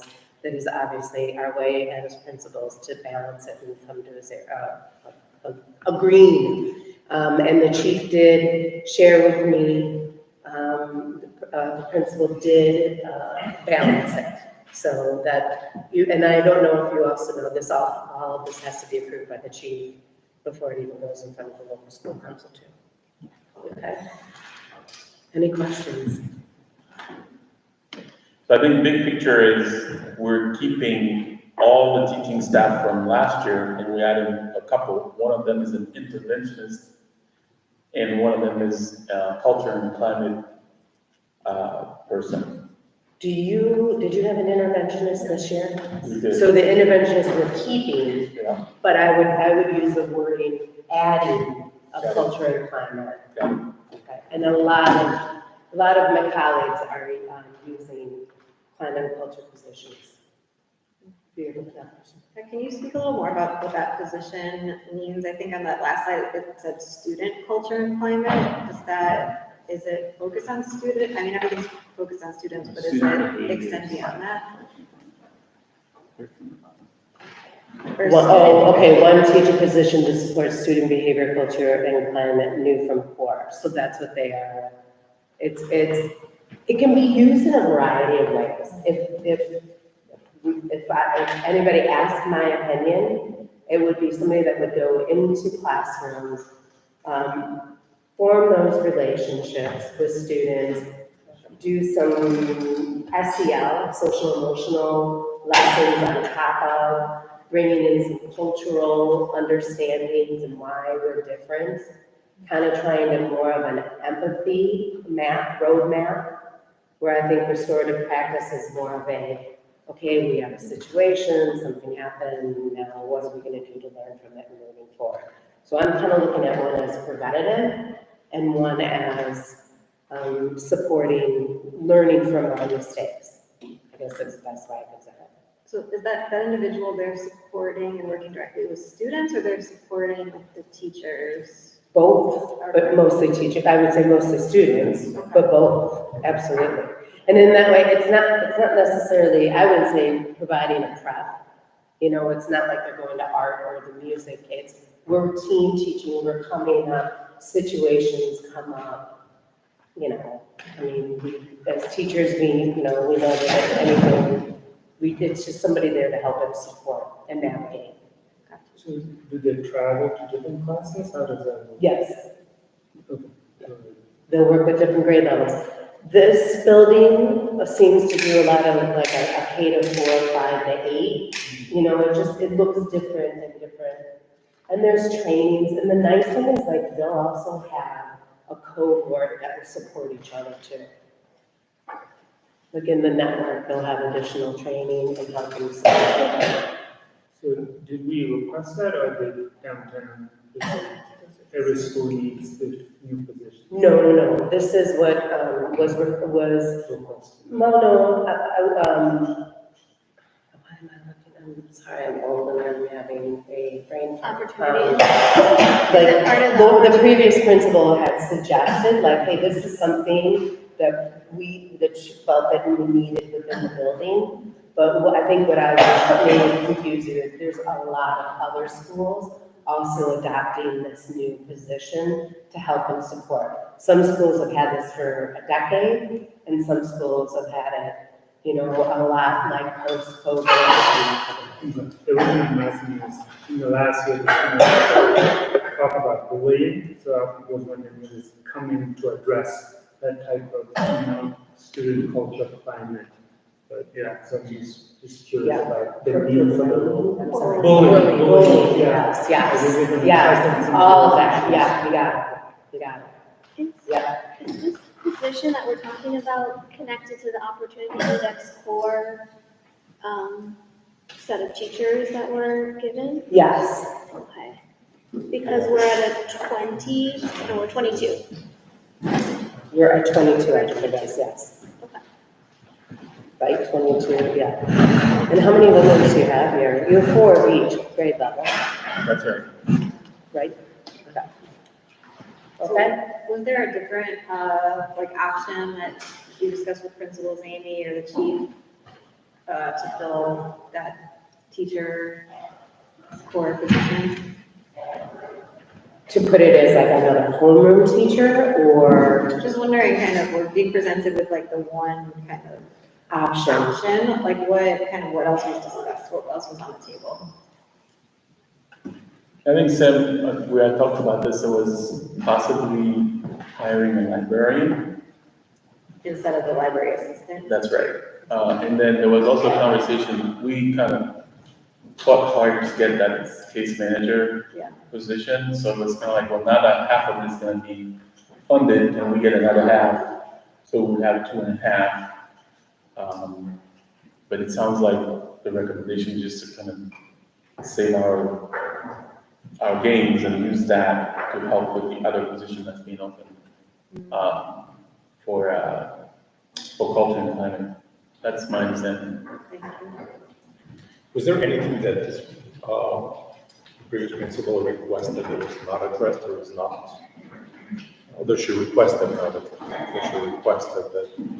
I think she mentioned that last time about the SECAs, right? Like, I mean, when they put in a request to get, I think it was a request to get 6 additional ones. I think it's in the past prior meeting. So we got 5, as opposed to 6. We got all 6. Oh, we did get all 6. Yeah, Okay, never mind then. That's why I said, hallelujah. That's where Because we you were. don't always get that, they will deny you. So, Yeah, I you attended guys the have, meeting yesterday in and tonight. with the conversation, she said, this is like the budget that we wanted last year, we finally got this year. So they are, I think, trying to hear us out. So how did we get those 9 CPAs then in this budget? Can you talk about that? The additional ones. Yeah. It's based on the minutes. It's a special ed, our expertise. Special ed is not my expertise, but it's based on minutes and an IEP. So this is some things that happened over the years with CPS. It used to be based on how many IEPs you have, and then it was based on severity, I don't know if that's the correct word to use, of needs of with children with an IEP, they tended to go with more of the minutes, so that's good. Because one may need so much and one may need just transitioning, so that's a good balance. It follows the student, it follows the IEP and the needs. Could that number be adjusted later if we Enrollment will change on the throughout the books year. become less of a need, would they take it away? Usually I've never seen them take it away in the year. After the 20th day, I think Eric is referring to is if enrollment drastically goes down.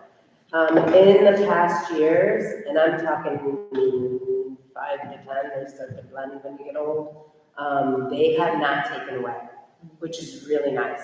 Because I'm speaking as a teacher, I used to be a 4th grade teacher, and day 21 of school, I now became the 1st grade teacher. I mean, so they tried to get rid of those days and they've been pretty successful with that. I saw something about the APs, it said like an AP of like PK, is that? Pre-K. So, Yeah. because right now our APs, we don't have like a pre-K AP, right? Yeah. I thought it was like a whole, like a primary year AP, sorry. Is it the same or is it changing? No, it's No, it's the same. Okay, okay. They, I think it's how they identify it. Okay, yeah, that was different, okay, but it's the same. Same. it's how the district names it. Yes. Okay, gotcha. Do you work for CPA? No. Oh, I was like, She's in, But I know, yeah. These proposals, should we get those funds? Do you already have, do Peirce already have people in place to take these open, these positions? Like someone in mind already, or you have to go and search? some, and we have to search for some.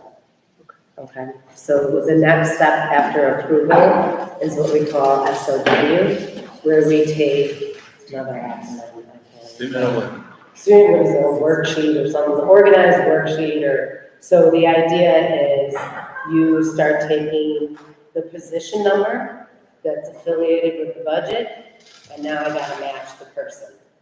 So that's the next step. Okay. The positions will be advertised, and then, we'll be applying and then, hiring over summer. What's the requirement for the teacher position to support behavior and cultural climate? What is, do you know what the? Sorry, can you repeat it? I just asked her, what's the requirements for the teacher position to support the student behavior?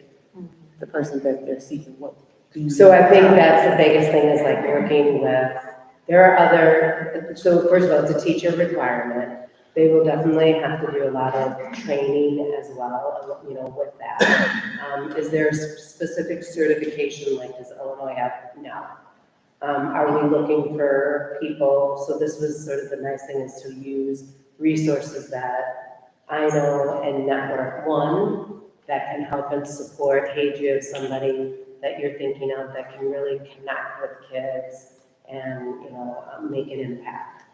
So certification, no. Teacher certification, yes. But really looking for a phenomenal person. That's been tough everywhere. COVID really did a number. And we're still feeling it. Yes? Is the library position part-time or assistant? Don't believe so. It didn't come up as part-time. Part-time now. It's a That's a part-time position now. So I think it was a 0.5, library assistant. That was my question. Is it a part-time? Yeah, so that would go more into a teacher assistant, role, so like a CTU. Okay, if that makes sense, position. I believe, right, I don't get the burden for it. But doesn't have to have a librarian certification. A teacher certification. I don't know, a teacher certification. For the librarian assistant? Librarian assistant, no. No. Because it's an ESP, educational support personnel. That was 30 minutes for the presentation, I'm now doing the 20 for the Yeah, session. we're doing good. We're doing good. Okay, any other questions? Do you know what the enrollment is today? It was on one of the slides. You had like the 20 and everything, but I was wondering. Here, I know it says 2025, these are the accurate, yeah. So this is the number that I asked the chief, sorry, for the sheet.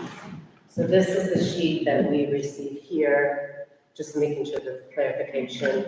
We have an enrollment of EL, English language learners, 181 students. On the 20th day, we had 1,119 total enrollment.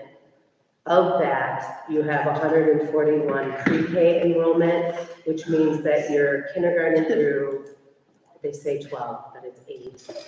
kindergarten through 8 is 978.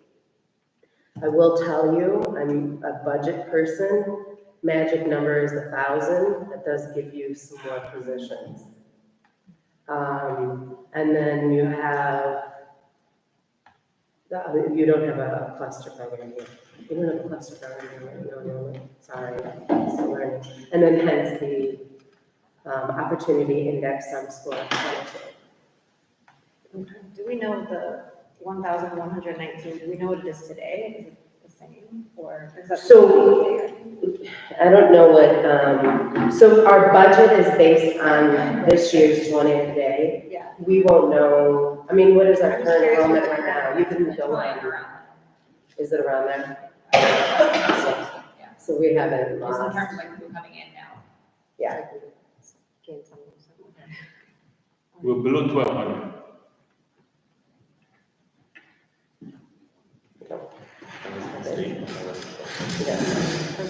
It sounds like an insurance, but below 1,200. Okay. Is there anything else? All good? So with the anticipated class sizes, it looks like, is it the same as last year, is it less? Kindergarten's gonna cap out at 25. Okay. It's less, I mean, the other grades is about the same. So we're With not, the contract, I believe, all of them, first grade caps out at 29, I think. Is that why we got this issue? We have this classroom. Well, we're gonna cap out, I mean, we have the same amount we have now, but next year, we are gonna cap out at 25. If we have more than 25, I think we get a TA, according to the contract. Yes. Yeah, that's, okay, so that's, that one I know, school oversized, that live over. Yes, they will provide a classroom aid, but I also want to make sure that everyone is aware that is a year-to-year position. You know, depending on, I believe it's 82, or first or two. Kindergarten's 25, I think first grade is 20, it might be first and second are 29. Yeah. And then, so it goes up. because every year we talk about like, what's our expectation in terms of opening up enrollment, people outside the area.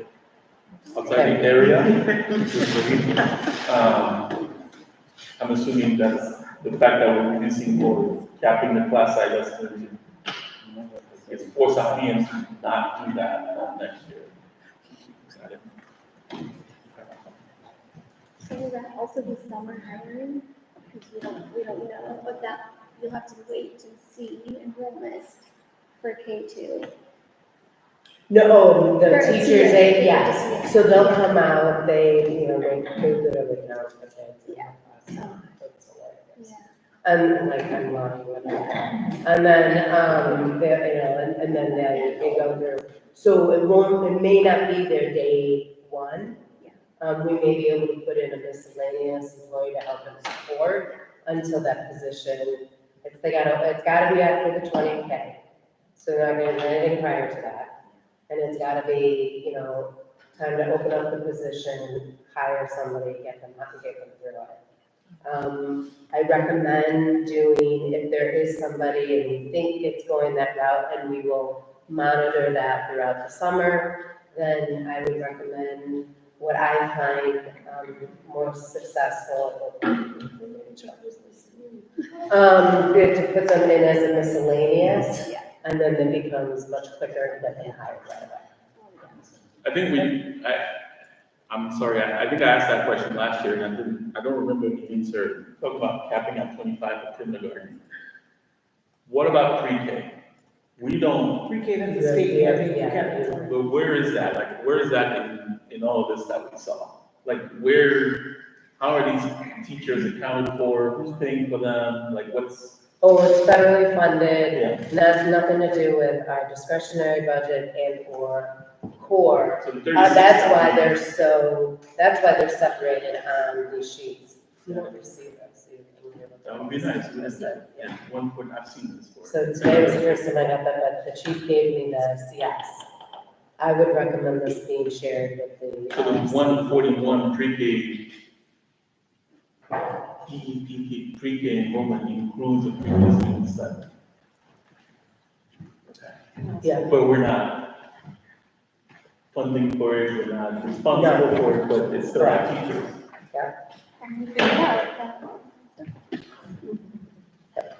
Yeah, totally, and that's nice too. That part. Okay.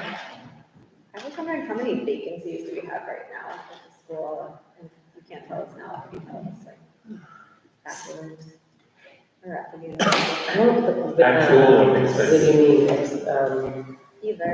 Are there positions that are currently looking to be filled? Yes, yes. How many? How many vacancies? I think it was, I just did, 2 that I know of, in-house, but then we were hiring to some of the additional, positions that we received. And then we expect like some other turnover after that in the school year usually. No, they're usually pretty good about coming forward, right? I mean, the relationships are good that they've been coming forward. We'll find out, right? I know. I'm not sure. No, she's. There's something I don't know. I think we will let you know if you're No, and I literally, you never know what happens over the, spouses get new jobs, you gotta move out of the state. We're pretty used to, and the other thing is we do work with other principals and support each other. Okay. So 2 vacancies plus the principal vacancy. We'll start. Can I ask about the principal, so Principal Zany said we're moving from a certain kind of principal to like a network principal, independent principal to a network. So I've actually gone through it myself at my previous school. So they are starting to phase out what they call ISP. So- What is it, I'm so sorry to Yeah. interrupt. Can we move that to, keep that for next new business? Because I think that's a question for the safety, like we had a couple of those that we asked. I'm so sorry. Yeah. I just want to kind of get it, move it, and then we'll definitely get into that, because I think a lot of parents want to know about that as well. Sorry about that. Budget. Specifically for budget, any other questions? We have a copy of this slide. I think you emailed it Mr. to all of Lee us. emailed Yeah. it yesterday. So we'll go, yeah, so last year we did share that with the community. I think the plan is to do the same thing this year. Yeah, we can put it on the website. A little bit of, maybe like a couple of bullet points for recommendations. I don't know, like how it was done in previous years, so people kind of understand. I think the message that Chris just shared is important, that, again, we're not losing any positions, and, hopefully we're in a better spot with the addition of the culture and climate position. Very good. So I really appreciate the presentation. I really appreciate everyone, the amount of work that came in, and it's nobody here's fault, but I just am continually frustrated at how long it took CPS to give it to us. And that's not the responsibility of anybody here, but I know Matthew has heard how many times, but can we have it? Can we have it? Can we have it? So my only request is, as it gets input into the system, if we could just get the emails of the officials, even if we don't have a meeting, because I want to read the actual budget. That way, at our first meeting, when we talk about a line item transfer, isn't the first time I've read it. So are you discussing this or the live budget? The live budget, once it's live. Sure. Yeah, Sure. even if we don't have a meeting, I want Sure. to go into our first meeting actually knowing every single line on it, not that I'll have it memorized, but the presentation made it absolutely clear and easy to make a decision and vote on everything. Okay.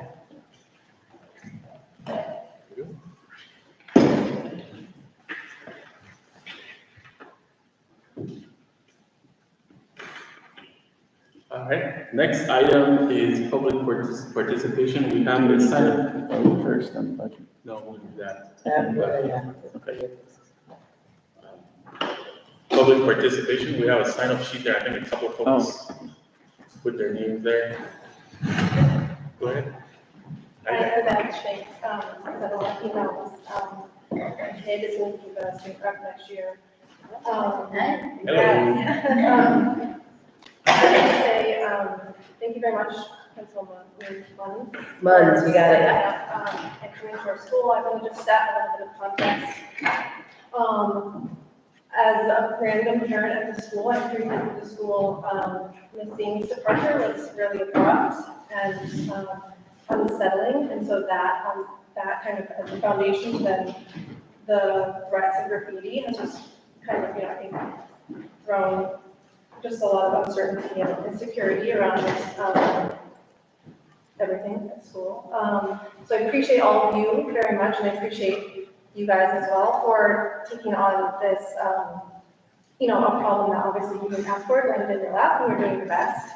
I do want to add though, I'm curious, I was unclear, I just have a few questions, I don't know if they can be answered. I was unclear who actually is running the investigation. Did anyone else get a sense of that? Like who's actually interviewing? Is it CPD? Is it Claudia's team? Is it our internal principals? Like who is running the investigation? And who is qualifying that temporarily there's heightened threat? So I think one, I'm hoping I'm answering your question, so let me know. First, it starts with in-house leadership team, and then Claudia's crisis intervention that were there to support SELs for the child, as well as safety and security. So they do that. Once we input information, and then it's determined with CPD, safety and security, the chief as well. So remember, you still have a chief in ISP. Where are we right now?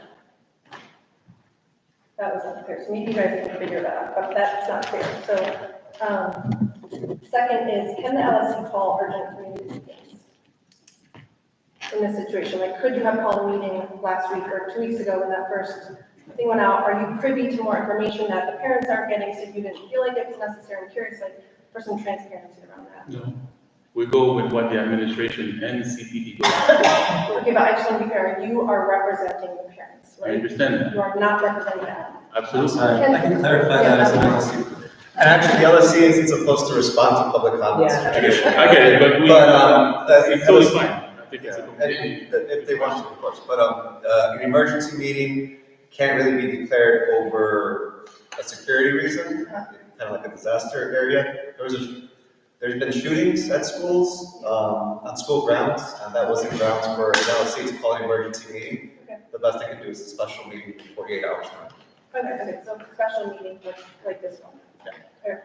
And I'm It's gonna go separate back from to the your first question, administration, who was actually answered through that? It's still ongoing. So that you know all the parties that were involved, so that was answered, and it's still an ongoing. So all of the components are actively working, including CPD. Yes, because they're at arrival, dismissal, yes. But they are not doing the investigation. We provide information to them. So this meeting was when was this meeting scheduled? Was it 48 hours ago, or it's been on? This is a budget meeting. This is a budget. So when were, I was curious, when was Claudia added to the meeting, and what was the principal? When was this gentleman invited? Like, when was that added to the agenda? I asked them to come because when I came into the school, we had a lot going on. Yeah. So what principals do is they reach out to the experts, and that's hence why I would reach out with Jose, and as well as Claudia in safety and security. So I'm curious, why wasn't this meeting better promoted for the whole community to be here besides 3 of us plus 1 student?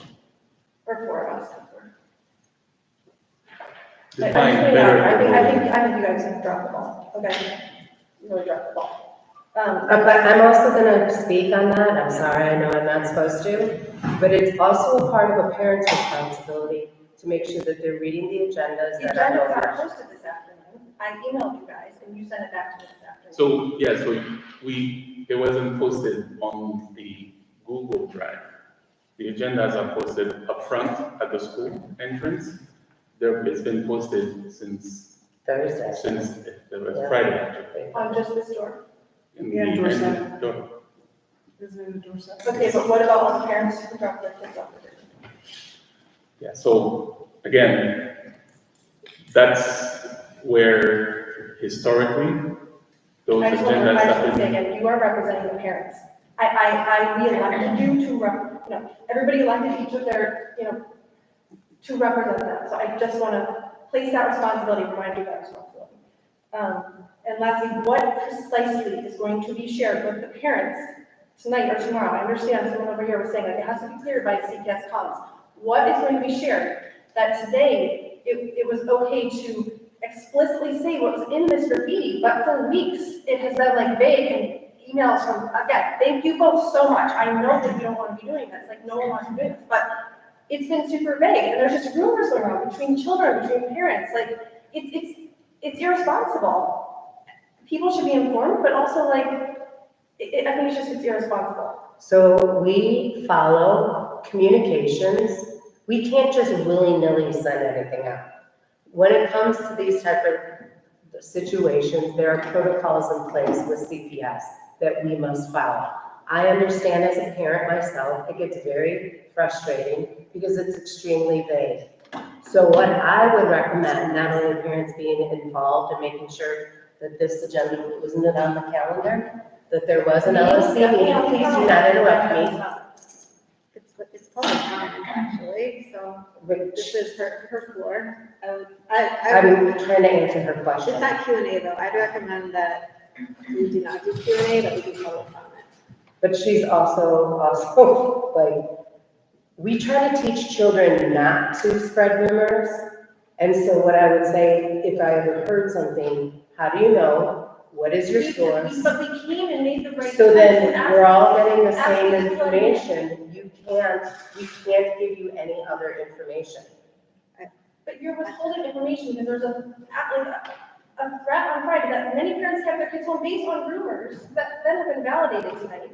And now there's something that's possible, again, like, who knows where on this like risk level, it could be nothing, but it could be something. And so like, why are parents getting this information?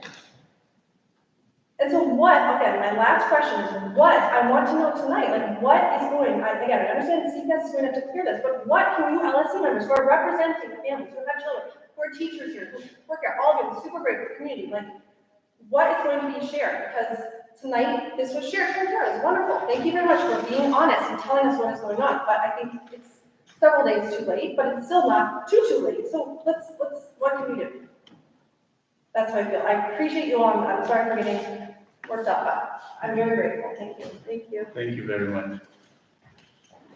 I think there's So, another. yeah, I also emailed, that'll be like separate, but, I just want to echo, as you know, I come to every LSC meeting. I also didn't know that this meeting was happening, and that's on me, but I checked and there wasn't anything posted in the group. Like, I think I would just echo that this could be a moment of proactive communication, and I really encourage the LSC to wrap your arms around proactive communication around safety, around the principal search, around LSC meetings. It would be very helpful if Aspen is available as a communication tool school-wide that goes to every family that doesn't use the front door. I don't use the front door. I pick up after school sometimes. My kindergartner comes in this door. I often don't get to the door. I think if we can be proactive and kind and caring and just really think about what our community needs in this moment as we're shifting principles, as we have all the things that have come to the LSC this year, we need a community that is coming together, and I would so appreciate, and I think that the LSC can do, to provide expectations around what information families can get when. I really appreciate you taking that responsibility seriously, and I really appreciate you holding that, but I think I've come to each of these meetings all year because it's been very hard to get information across different kinds of channels about different kinds of things. And like Sonia, I now have parents that are coming to me because they know that I come to all the meetings and I still don't know things. So like those of us that are trying our best to get all the information, we're just asking for whatever the LSC can do to contribute to that. I know it's hard, I know there's a lot, but wherever there is something to share, I would just be so grateful for like that extra piece, especially in this moment of transition. Well, I'd like to say, because I heard the two of you speak, and it's like, towards the LSC, and trust me, I am the one parent. I sit on this LSC, I chose to get on here. I wanted to be here, not just to sit here, you know what I mean? But I am, the most important thing to me is being a parent. So your concerns are my concerns. That I want you and the rest of the people who listen to know, so you don't sit here to be part of this committee. I see here as a parent, as a parent, I have those same concerns. My 7th grader is freaking out about coming to school, and in my heart, I say, you know, we don't want to live by fear. That's me telling them. So every day they come, I pray up and down for my 2 children, as well as the rest. But I'm gonna tell you the truth, my first and foremost. I pray for my 2 children, right?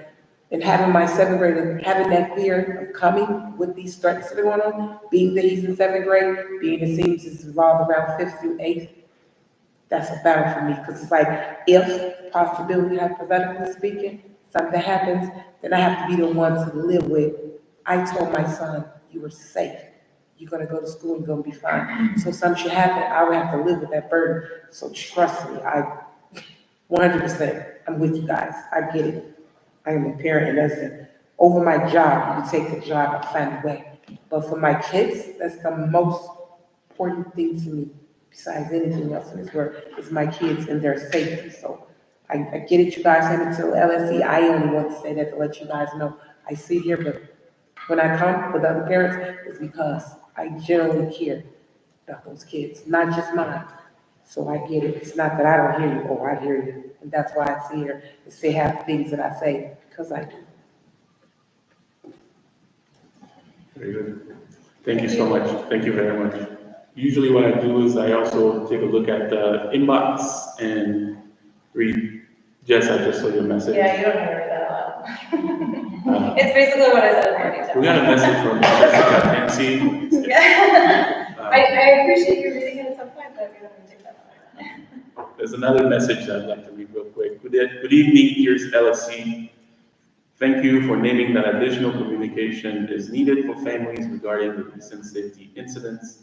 I would encourage the school leadership to help manage expectations on the timeliness of this follow-up communication. This feels especially sensitive given the many end-of-year events that are coming up. Also, if events are being canceled or shifted indoors, regardless of weather, will that be communicated to all families so that everyone is positioned to have a conversation with their child? And another one is, how is Pride Parade safe but field day not? It feels like a punishment, not a safety measure. Do not punish those kids. And how is lining up outside safe? This all seems arbitrary.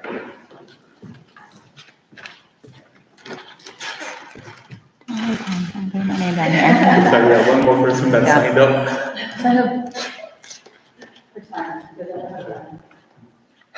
Sorry, you're done reading. You're going? Yeah, there's no pen up there. Go ahead. I don't need to stand up there, but I just wanted to say, like, I appreciate you all putting down, like, concrete consequences for not, for people not coming forward.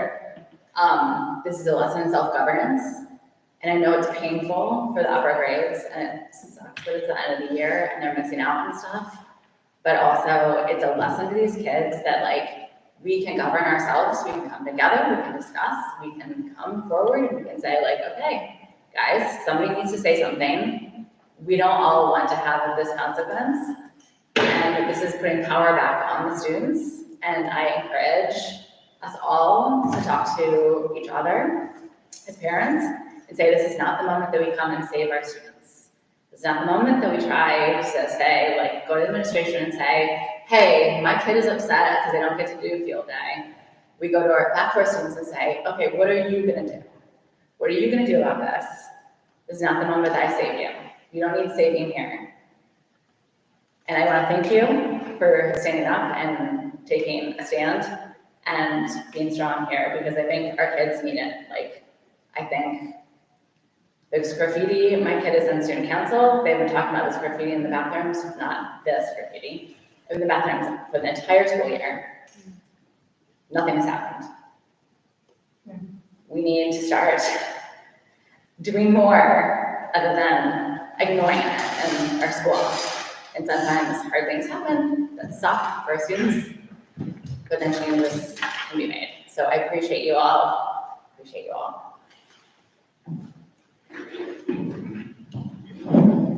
Very good. Thank you. I'm not seeing anything else. So we can move on to new business. The first item is a vote to approve the school year 25-26 budget. I'd like to make a motion to approve the budget for the school year 25-26. I'll second. Rocky, did your computer die? Are you taking notes by hand? Sorry. I didn't see that. Usually the thing is over there. Okay. No, I didn't bring my charger. Okay, but you still got the notes. I need a second. I think we discussed that, so. Oh, I just want to say something, just like, I feel like we haven't really acknowledged like Principal Amy leaving, and I want to just like take the opportunity to thank her for kind of setting us up for success in this way. I think she was really involved in this budget. It was an easy one compared to other years. Like, it was a lot of years where we had $300,000 cuts, like back to back to back. So, grateful for that as well. I just want to give a shout out to Principal Amy for, all of her hard work at the school for the last 10 years and setting us up for success for next year and for the future too. I'm going to vote yes on the budget, but I just do want to say I would love 2.5 case managers. So if we ever have this opportunity again, I would love to advocate for more case manager support. So thank you for sharing that as kind of one of the options that was discussed.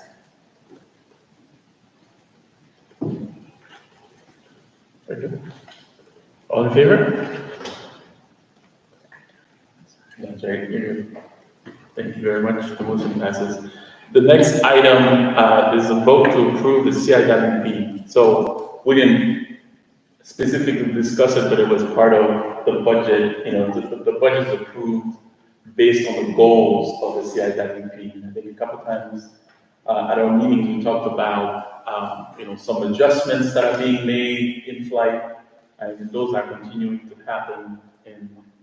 But I think this is to formally vote such that there are no changes other than the ones that have been communicated to the LSC in prior meetings.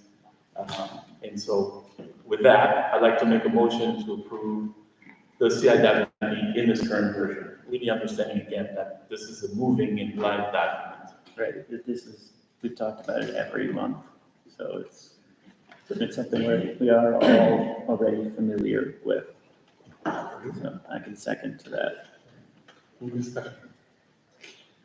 All in favor? Thank you. I put the next item here to confirm the organizational meeting. So as a reminder, we have one scheduled for July 8th. It's on the calendar. I do not have the date. I didn't put the hour, the time here. It's 5:30. If memory serves me right. So I just wanted to kind of make sure we have that here. And so a couple of things to kind of think about. And we started that conversation. We're most likely going to lose a community rep. And we are, with your announcement also, with a non-teachers representative. So we need to kind of think about that. So specifically for the community rep position, we need to advertise that. That needs to be on our agenda for the next meeting. For the organizational meeting, no, but for the one after, that's, but we can start talking about like putting the communication out and making sure that people are aware of it, especially because there's no meeting so far. It isn't really expected until August. So like, we like, but if there's anything else I can do, maybe even like And at Or this conversations. this point, to fill empty positions, to me, it makes sense to work on that through the summer and not wait until August and then advertise something as school is beginning. So I think that we should pick another date. And if we want to put that as new business for the next meeting to establish, we're also going to have to establish some meetings for principal selection.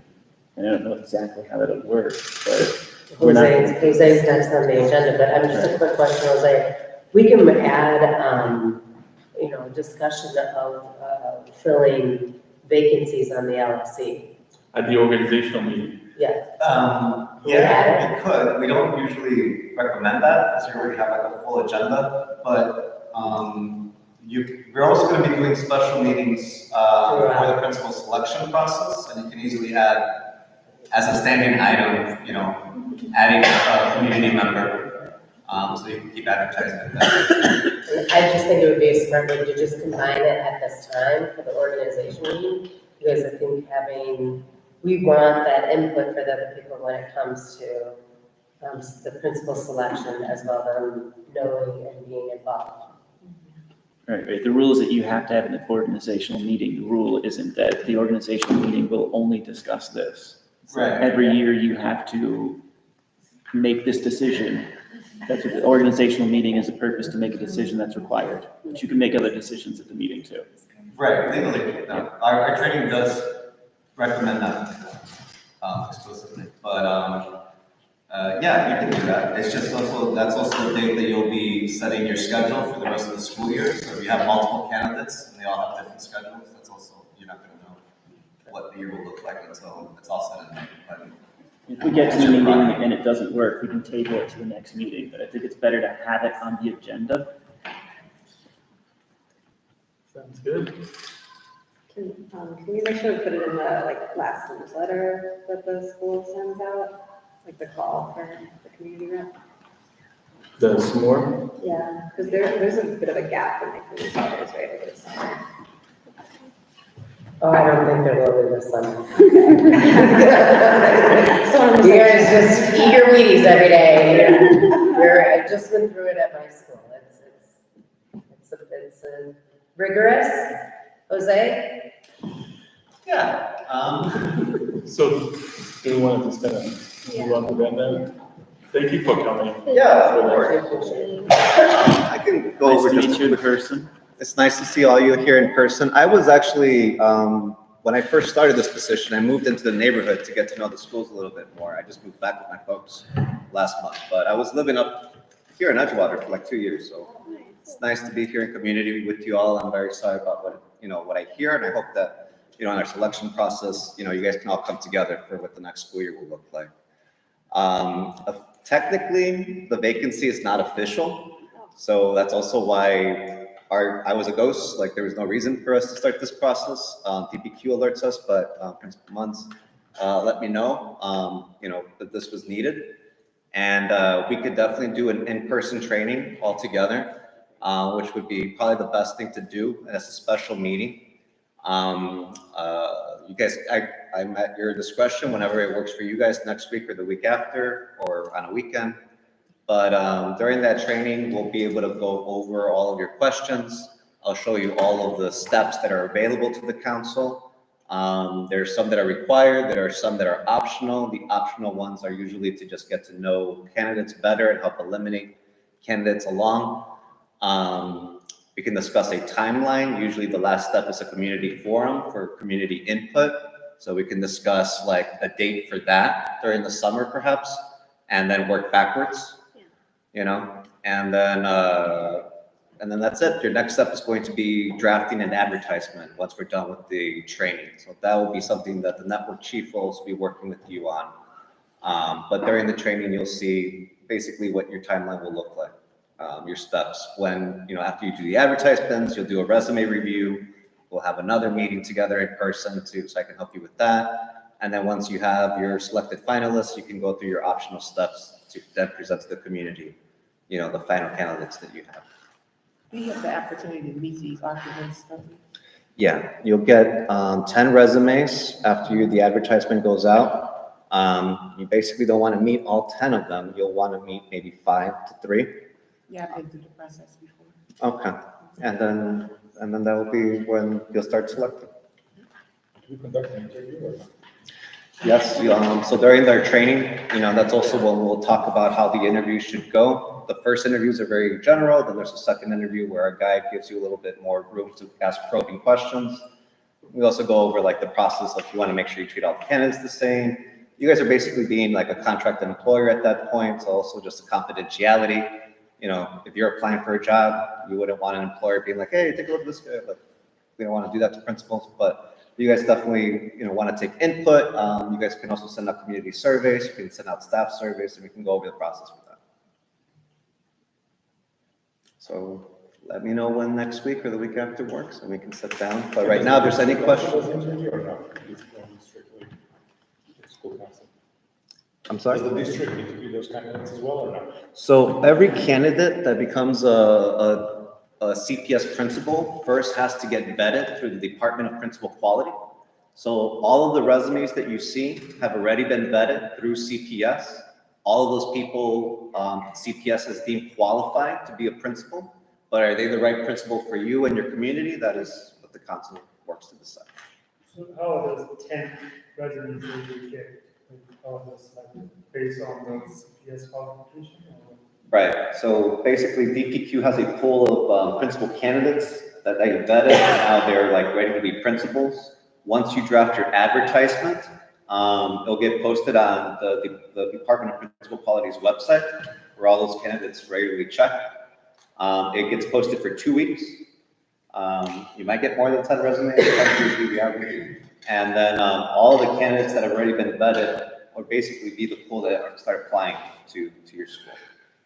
DPQ will then send the resumes to the chair, and the chair can then share with the rest of the council, on the reviewing process. When can we expect to hear from DPQ about the formal vacancy? Yes. Thanks for that. I'm sorry. No, you're right. I mean, I'm waiting for that. We're all waiting for that. We're all waiting for that. I don't know what the retirement process was like for the previous principal. It's kind of like on their paperwork pen, but because we know it's coming, we can at least begin the training. Once we get the official notice from DPQ, which I don't think I would think it happens this month if we already know the principal's leaving. Then that's when they can also go forward with the advertisement being posted. So why don't we schedule the Right. training, in-person training? So before we do that, I want to reiterate what I said before. I encourage everyone to take that course. Please take the course. A lot of the questions that are being asked right now are in that training. Yeah. But I'm looking forward to seeing those samples, especially the advertising, the timeline, and stuff that we can share more broadly. That'll be important.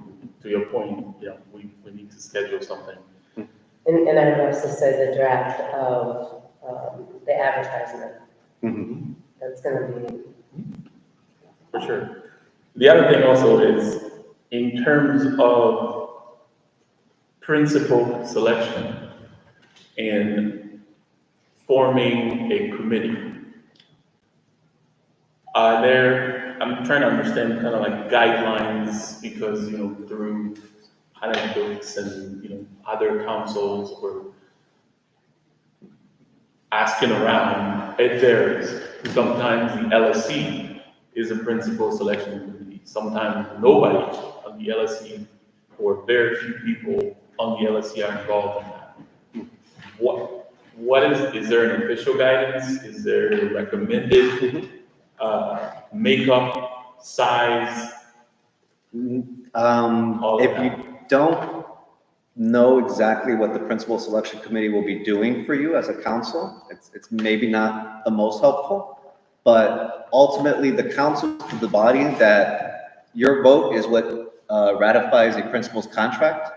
What you can do is empower a principal selection committee of other stakeholders to help you with the optional steps, school site visits,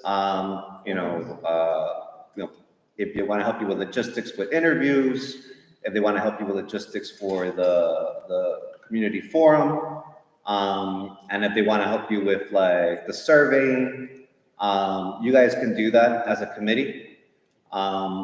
Ultimately, the principal selection committee just reports to you as a council, and they have to accept that it's your decision regardless of what their input looks like.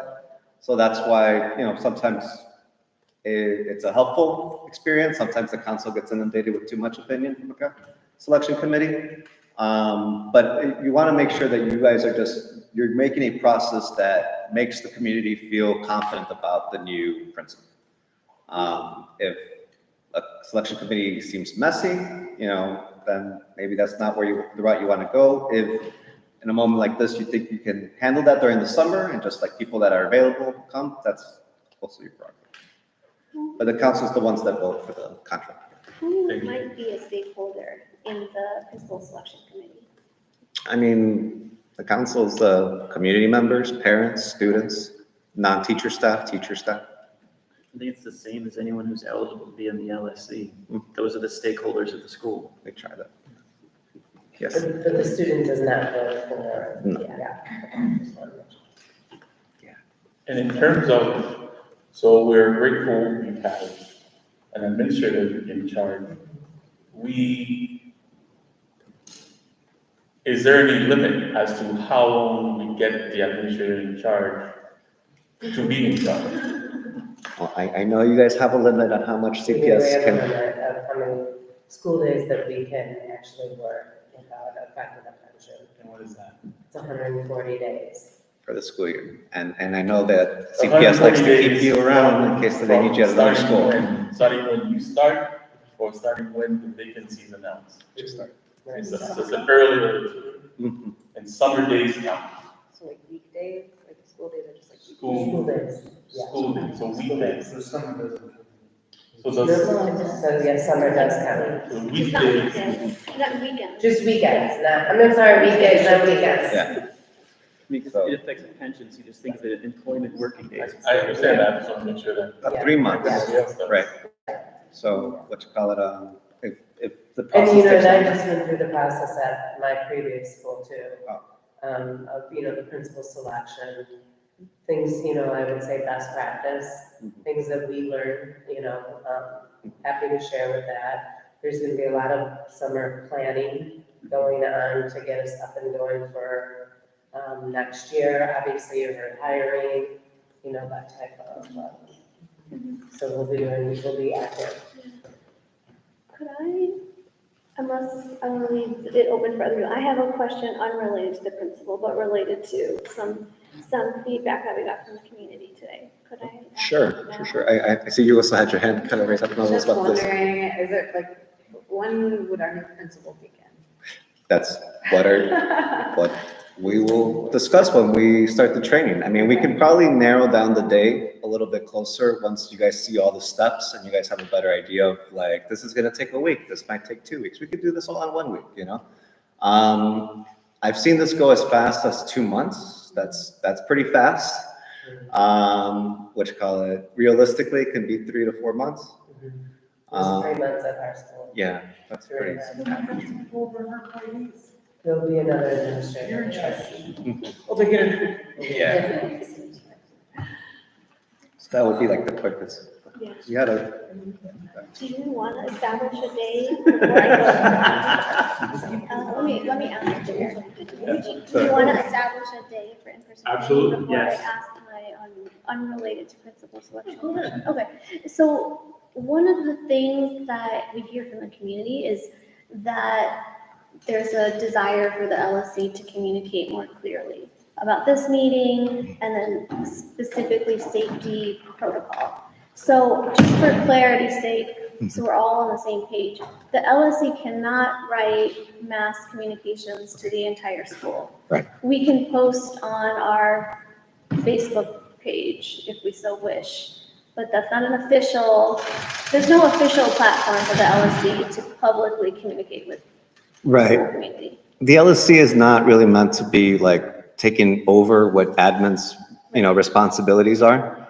By having stakeholder buy-in in their relationship and, with the executive of the school, there's more transparency, there's more accountability, there's more understanding from stakeholders that are involved, but that's not the LSC's role to step in for admin for those kinds of comms. No. And then my last question is, could we potentially have a subcommittee, I know there's another word for it, of parents that want to join the LC through, is a communication committee that would then do more outreach to the community? Yeah, you can do a subcommittee on like safety and security, on climate and culture, on, on community engagement and communications, if you want. Safety, budget. yep. I had probably 10 different committees. Yeah. So you can, the LSC can empower a subcommittee of the community, and then the subcommittee can do their own meetings.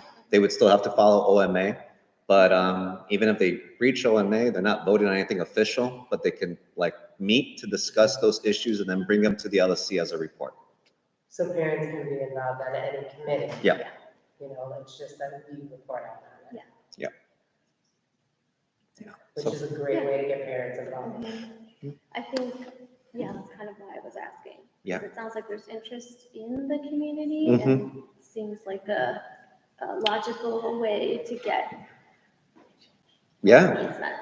I mean, I grew up in a little village where school shootings happen all the time. And that's usually what the best that we can do is just parents that see that it's a problem, want to come together and maintain a culture of, accountability. And that's something that we can talk about at the July organizational meeting.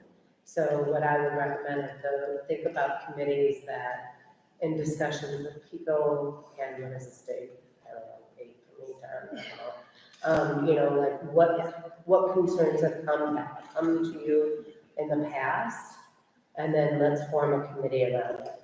So for instance, I met with my budget committee every month before I presented, not a formal budget, but just what's going on and or any amendments that we need to amend.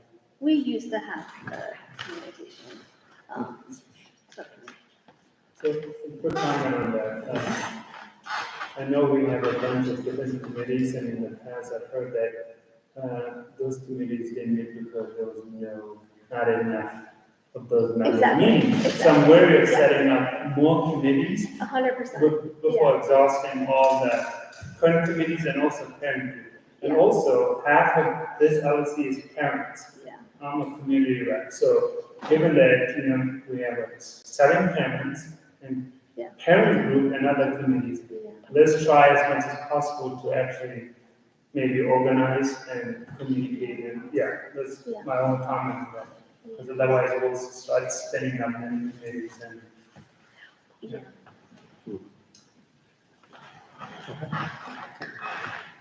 Thank you very much. Thank you all so much.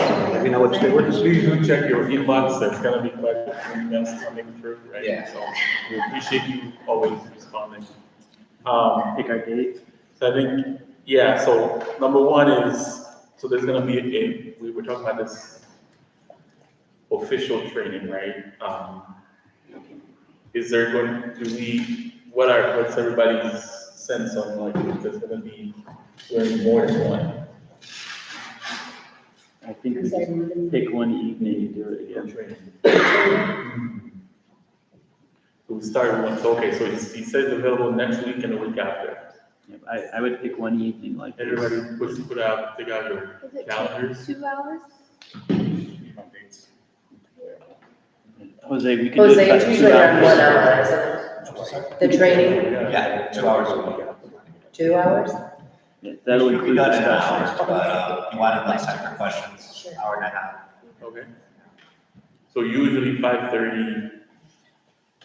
Just Start start doing works for people. 5:30. Yep. So what are people thinking? Anybody could come, right, Jose? Like. Yeah, this anybody isn't can a come to meeting. it, Right? For the training? Yeah. usually We'll go into closed session. Closed session. Oh, so we have to post a special meeting and go in closed session. Okay, all right. So that already puts us out, because if we were to do a special meeting, there's a notice period, so. No, it's 48 48 hours. hours. We're good. So I think anything Friday or later. So this Friday is terrible for me. Next week, Monday through Friday in the evening. So I would say no to the 12th and the 13th.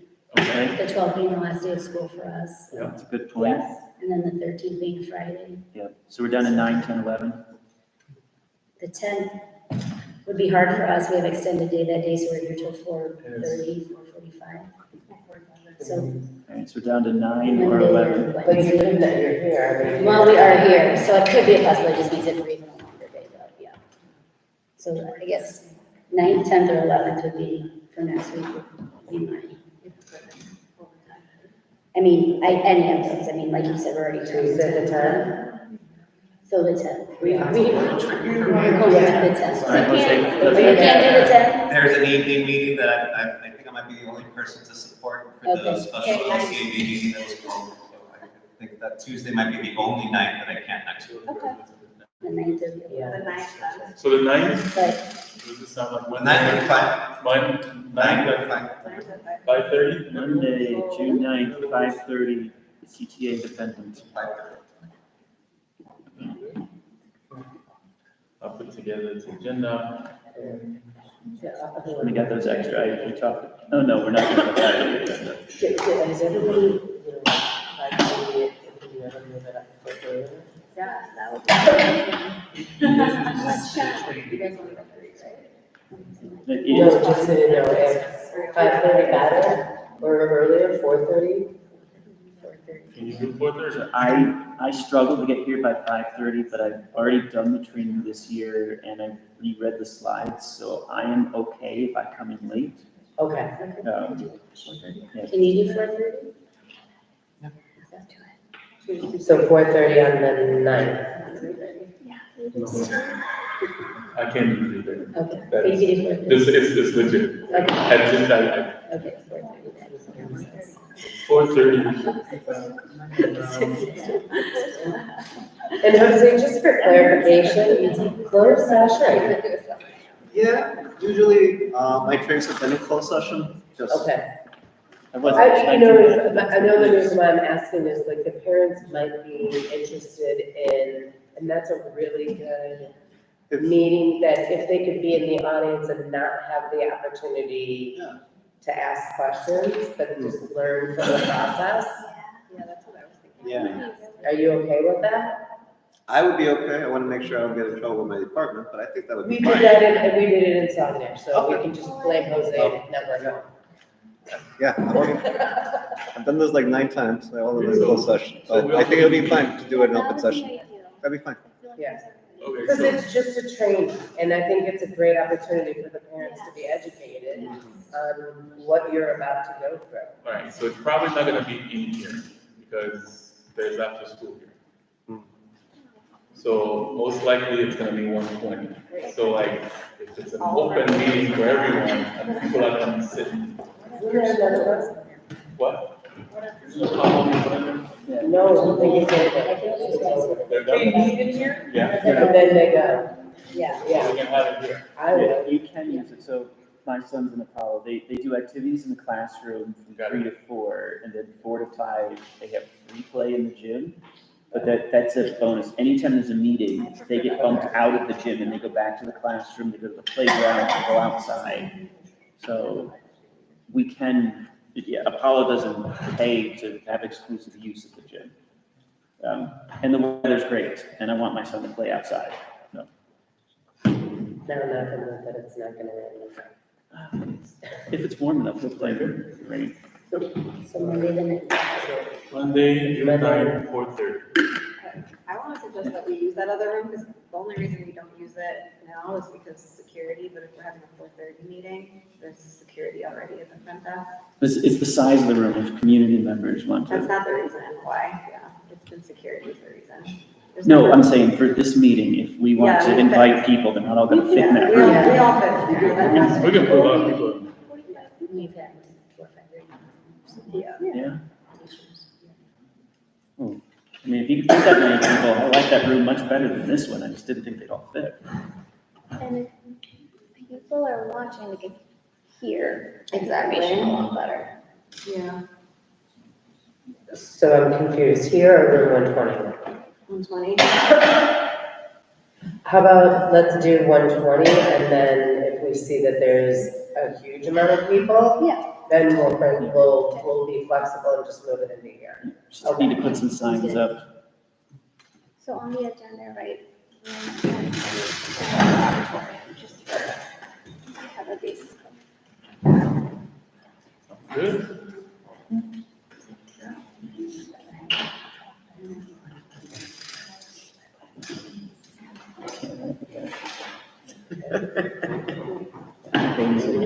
Tissues in my bag. Do we need a second session or it's just the one? Well, let's start that one. Yeah, and Well, we have July 8th. What's that? Kind of a ways off. We have July 8th for sure. Yes. Yeah, July is our organizational meeting, so that's on the calendar. Right.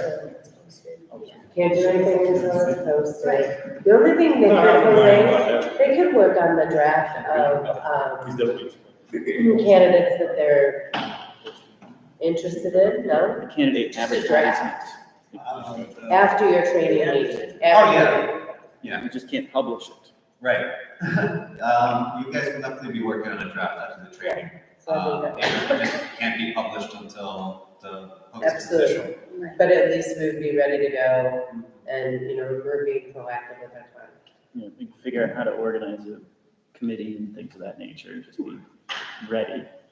So in terms of letting folks know, we can put it in this more, Yes, saying that there's a meeting next yes, Tuesday, where there's going to be official training from OLCR. You said Monday, the 9th. I'm sorry, Monday, I'm sorry. And then, I think the main thing also is to, I don't know, the fact that DPQ hasn't gotten back to you, I mean, it may be normal business, but it's part of why we're kind of like the situation that we're in, where whether it's real or whatever, there's a perception that like nothing is happening, right? And everybody here knows that we're trying to figure out what do we do. Your voice is just as important as ours. Please, if there's somebody there that can just at least let us know what's going on, we'll be very helpful. I'll try to get clarity from you guys by the end of this week, because I did ask about it today. Yeah, because I was in a conversation this morning with a parent, and I said, technically, we haven't been notified, and they were like, this is a joke, because they're not here. You see what I'm saying? So it's Department of Principal Quality, yes. Yeah, and that is up to the employee to submit paperwork, once it is submitted. It's a very quick turnaround, I think it was like 3 days for me. Okay, I mean, just giving an example. And I was I would say January, so it was the selection, so that, I don't know how many other we were like, we left here, that's the other part of that. It seems like the letter of resignation should be used as the notice, right? Well, I was told that there is a process. I wasn't told what the process is. That's the problem. It's just like, we have something in place. What is it? ... That's the problem. Always. Let's move forward. Okay. That's the agenda. Checking on norms. This is never, there's a lot going on between safety, between the end of the year, between principal selection, between, you had it, and we have, you're drinking from the fire hose, the proverbial fire hose. So I appreciate everybody's commitment. I know this is not easy. I know this takes a lot of time, but it's one of those things, that's what we signed up for too. I appreciate everybody just showing up and sharing. I think we're gonna need everybody to be involved in that process. And so I thank everyone for their support With that, I'd like to say something. Yeah, I just want to say, I know it's late, I know, but just, I feel like, you know, we cannot walk away from this meeting just not knowing what's the next step for Friday. Communication will work. No, I know, but what I'm saying is, I feel like, you know, people that were here or that were listening, they had a chance to understand what's going on. There's like majority, very big majority of parents did not. And it's just in the right mind, I don't feel right, me having an opportunity to make a decision for my kid and then other parents. So, you know, when you say communication will go out, can we at least know what sort of communication and, you know,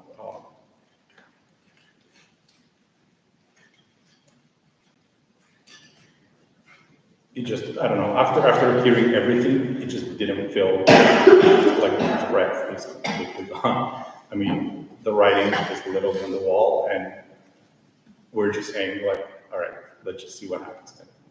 Like, that's how it feels to me. I'm sorry you feel that way. I think we have put in a place, I feel, I understand this, and I'm talking from historical also, situations like this happen at school. It's extremely frustrating. Principals have given that feedback back to the law department and back to the communication. When you receive these letters as the principal, you're going, are you kidding me? This is gonna open up 1,000 different directions, because what we do as parents, you know, these are our babies. And, you know, we're gonna think the worst. And they don't give us enough information. It's unfortunate, but we're just as frustrated about it as well, because then we're starting to feel all the emails as well as obviously you are as well. So I'm hopeful that somebody will come forward, and if not, then we've got to take corrective steps. I'm a principal that says, mean what you say what you mean. So if we don't know, then there's unfortunately no field day, which is a real bummer for these kids. But I have to put safety first. And I agree with you. So like, we gotta make a decision not to have a field day, but then we're saying like, all right, we're good to be in that side of the building with the threat still not clear. Can we ask for the CPD to have presence inside the building during those hours or no? I'm just. Is that a request? I'm asking, I feel like I would feel much safer, police officers, 5 of them walking through the corridors. And So we have additional what they call white shirts. This is a community I don't know well, guys. Like, I know my old school because I was there 24 years. I'm happy to invite, but I do not want to, Well, I think that's set another. a perfect anecdote of why there is a protocol that the district has, and it's not up to us, because half of the school may want CPD, and the other half does not feel safe with CPD because they have historical reasons for not feeling safe with police. So I don't know, we can see why this is not our call. But CPD can be on campus in the sense of entry and dismissal, and that is very helpful. Yeah. Like, and I also have to say, I'm very grateful, because oftentimes they're deployed to high schools. So it's nice that they're here and in a present, and I think what parents would say is that police car is there to help and keep us safe. Like, that it's kind of like, not every teacher is perfect, and it's the same thing, like not ever police, but let's not let that one bad apple, ruin the whole cart, so to speak. I'm sorry, I forgot. What was the date you gave them? You asked the kid tomorrow. Yeah, so granted, you don't get this information tomorrow. I would think it would be highly transparent for you to get this form of communication. Yes. To the parents, and ultimately, it's up to the parents whether they are okay with whatever it looks like you guys are planning to make the choice to send the kids. It's up to the parents. You think that's good enough? you send them as parents like me, then you just don't send them. Right, and, exactly, and it's an excuse. Choice to make. And we do already have a draft letter ready to go. Okay. Okay, so I just want to give that opportunity. You said it so eloquently, you know, it's just, we really want the kids to come. I mean, these are our future citizens, right, out in the world. So it would be great for them to be upstanders and come forward. We give them another opportunity. They fail, letter goes home, field day is canceled. Like I said, I have a son in seventh grade, so like, granted, this is a serious situation, we see it happen all the time, these school threats, and maybe you should go through a little, sometimes, I don't know, other things happen. But just given the severity of it, if there are some kids who know, I think they'd be highly scared to even tell you, even though you can make these kids feel like, you know, it's confidential between me and the cops, yeah, that doesn't really resonate to kids who are already scared that that fact exists in the school. So we even have the kids who might actually know what's really going on and who actually did it. You actually expect those kids to know. If I was a kid, I wouldn't even come forward. And I'm saying that respectfully, not to say that I wouldn't care about anybody, just to say that I'd be more concerned about my own safety. Who's going, you know, it's a tricky situation to ask them to come forward and deal with that backdraft and may not have the certainty and the surety that it's not gonna get out arbitrary, because things seem to always get out and leaks always happen. And then now this kid, one finds out what's the safety on that kid's back, since they was being so nice to, you know, share that information. How are you going to protect that back? Or those backs that decide to come in and use it and say, hey, I know it's this kid.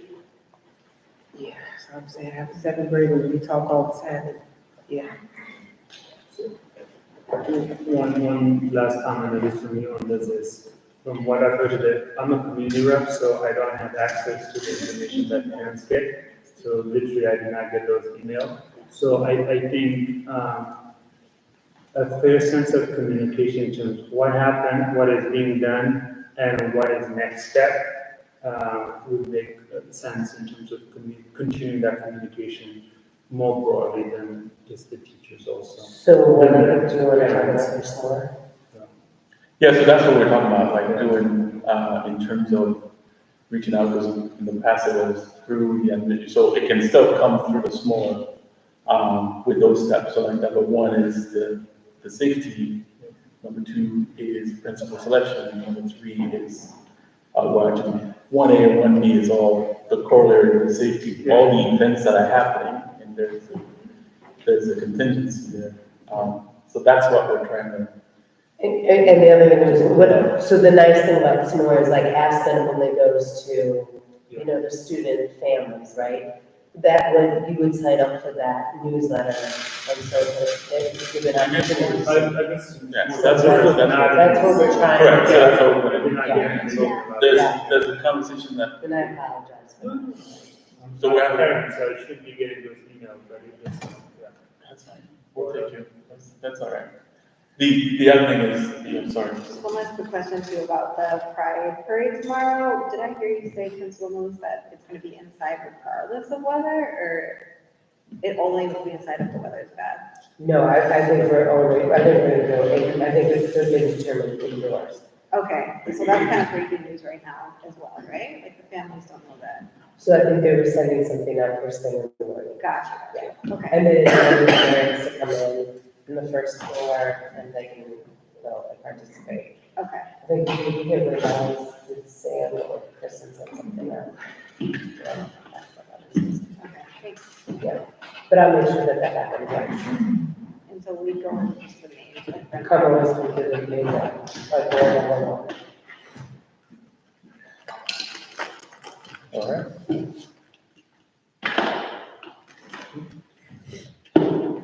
Motion to adjourn? I'd like to make a motion to adjourn. Second.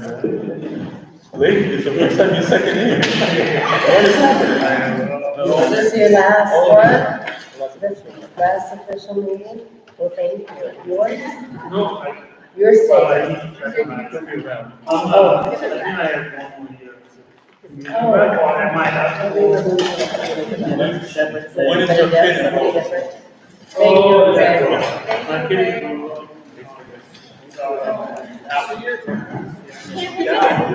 Wait, so this now?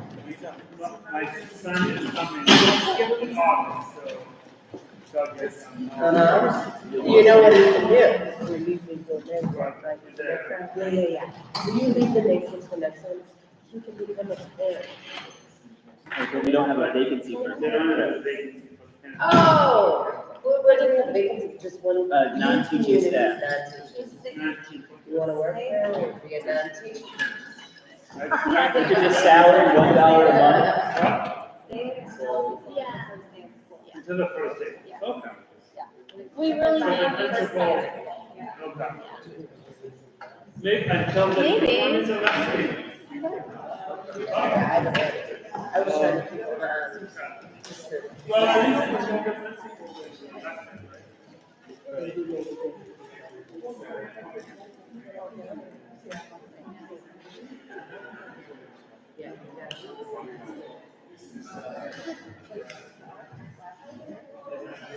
I retired, since Eric's putting me in. I did my best to keep that ship sailing with the lowest bid contractor. It's lowest bid, not the Lowest bid qualified. contractor that totally did the provide. My last day as principal was January 4th. So,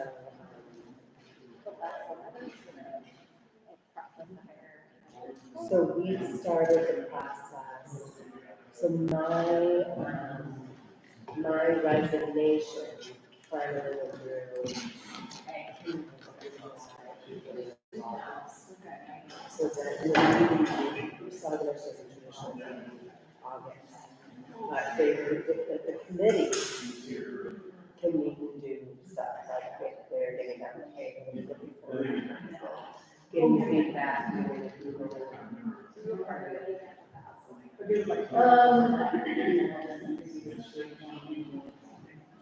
I was trying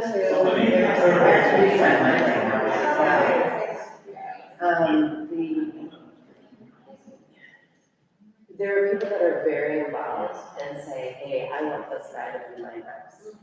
And or I would like to be your reps. I did not want to do that, not because it's I wanted a high functioning LSC to go through the process and to try to find the best candidate. So.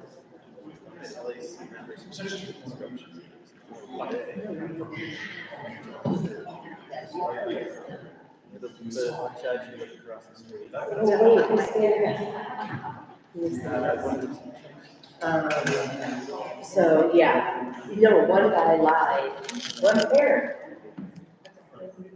And it was both teachers.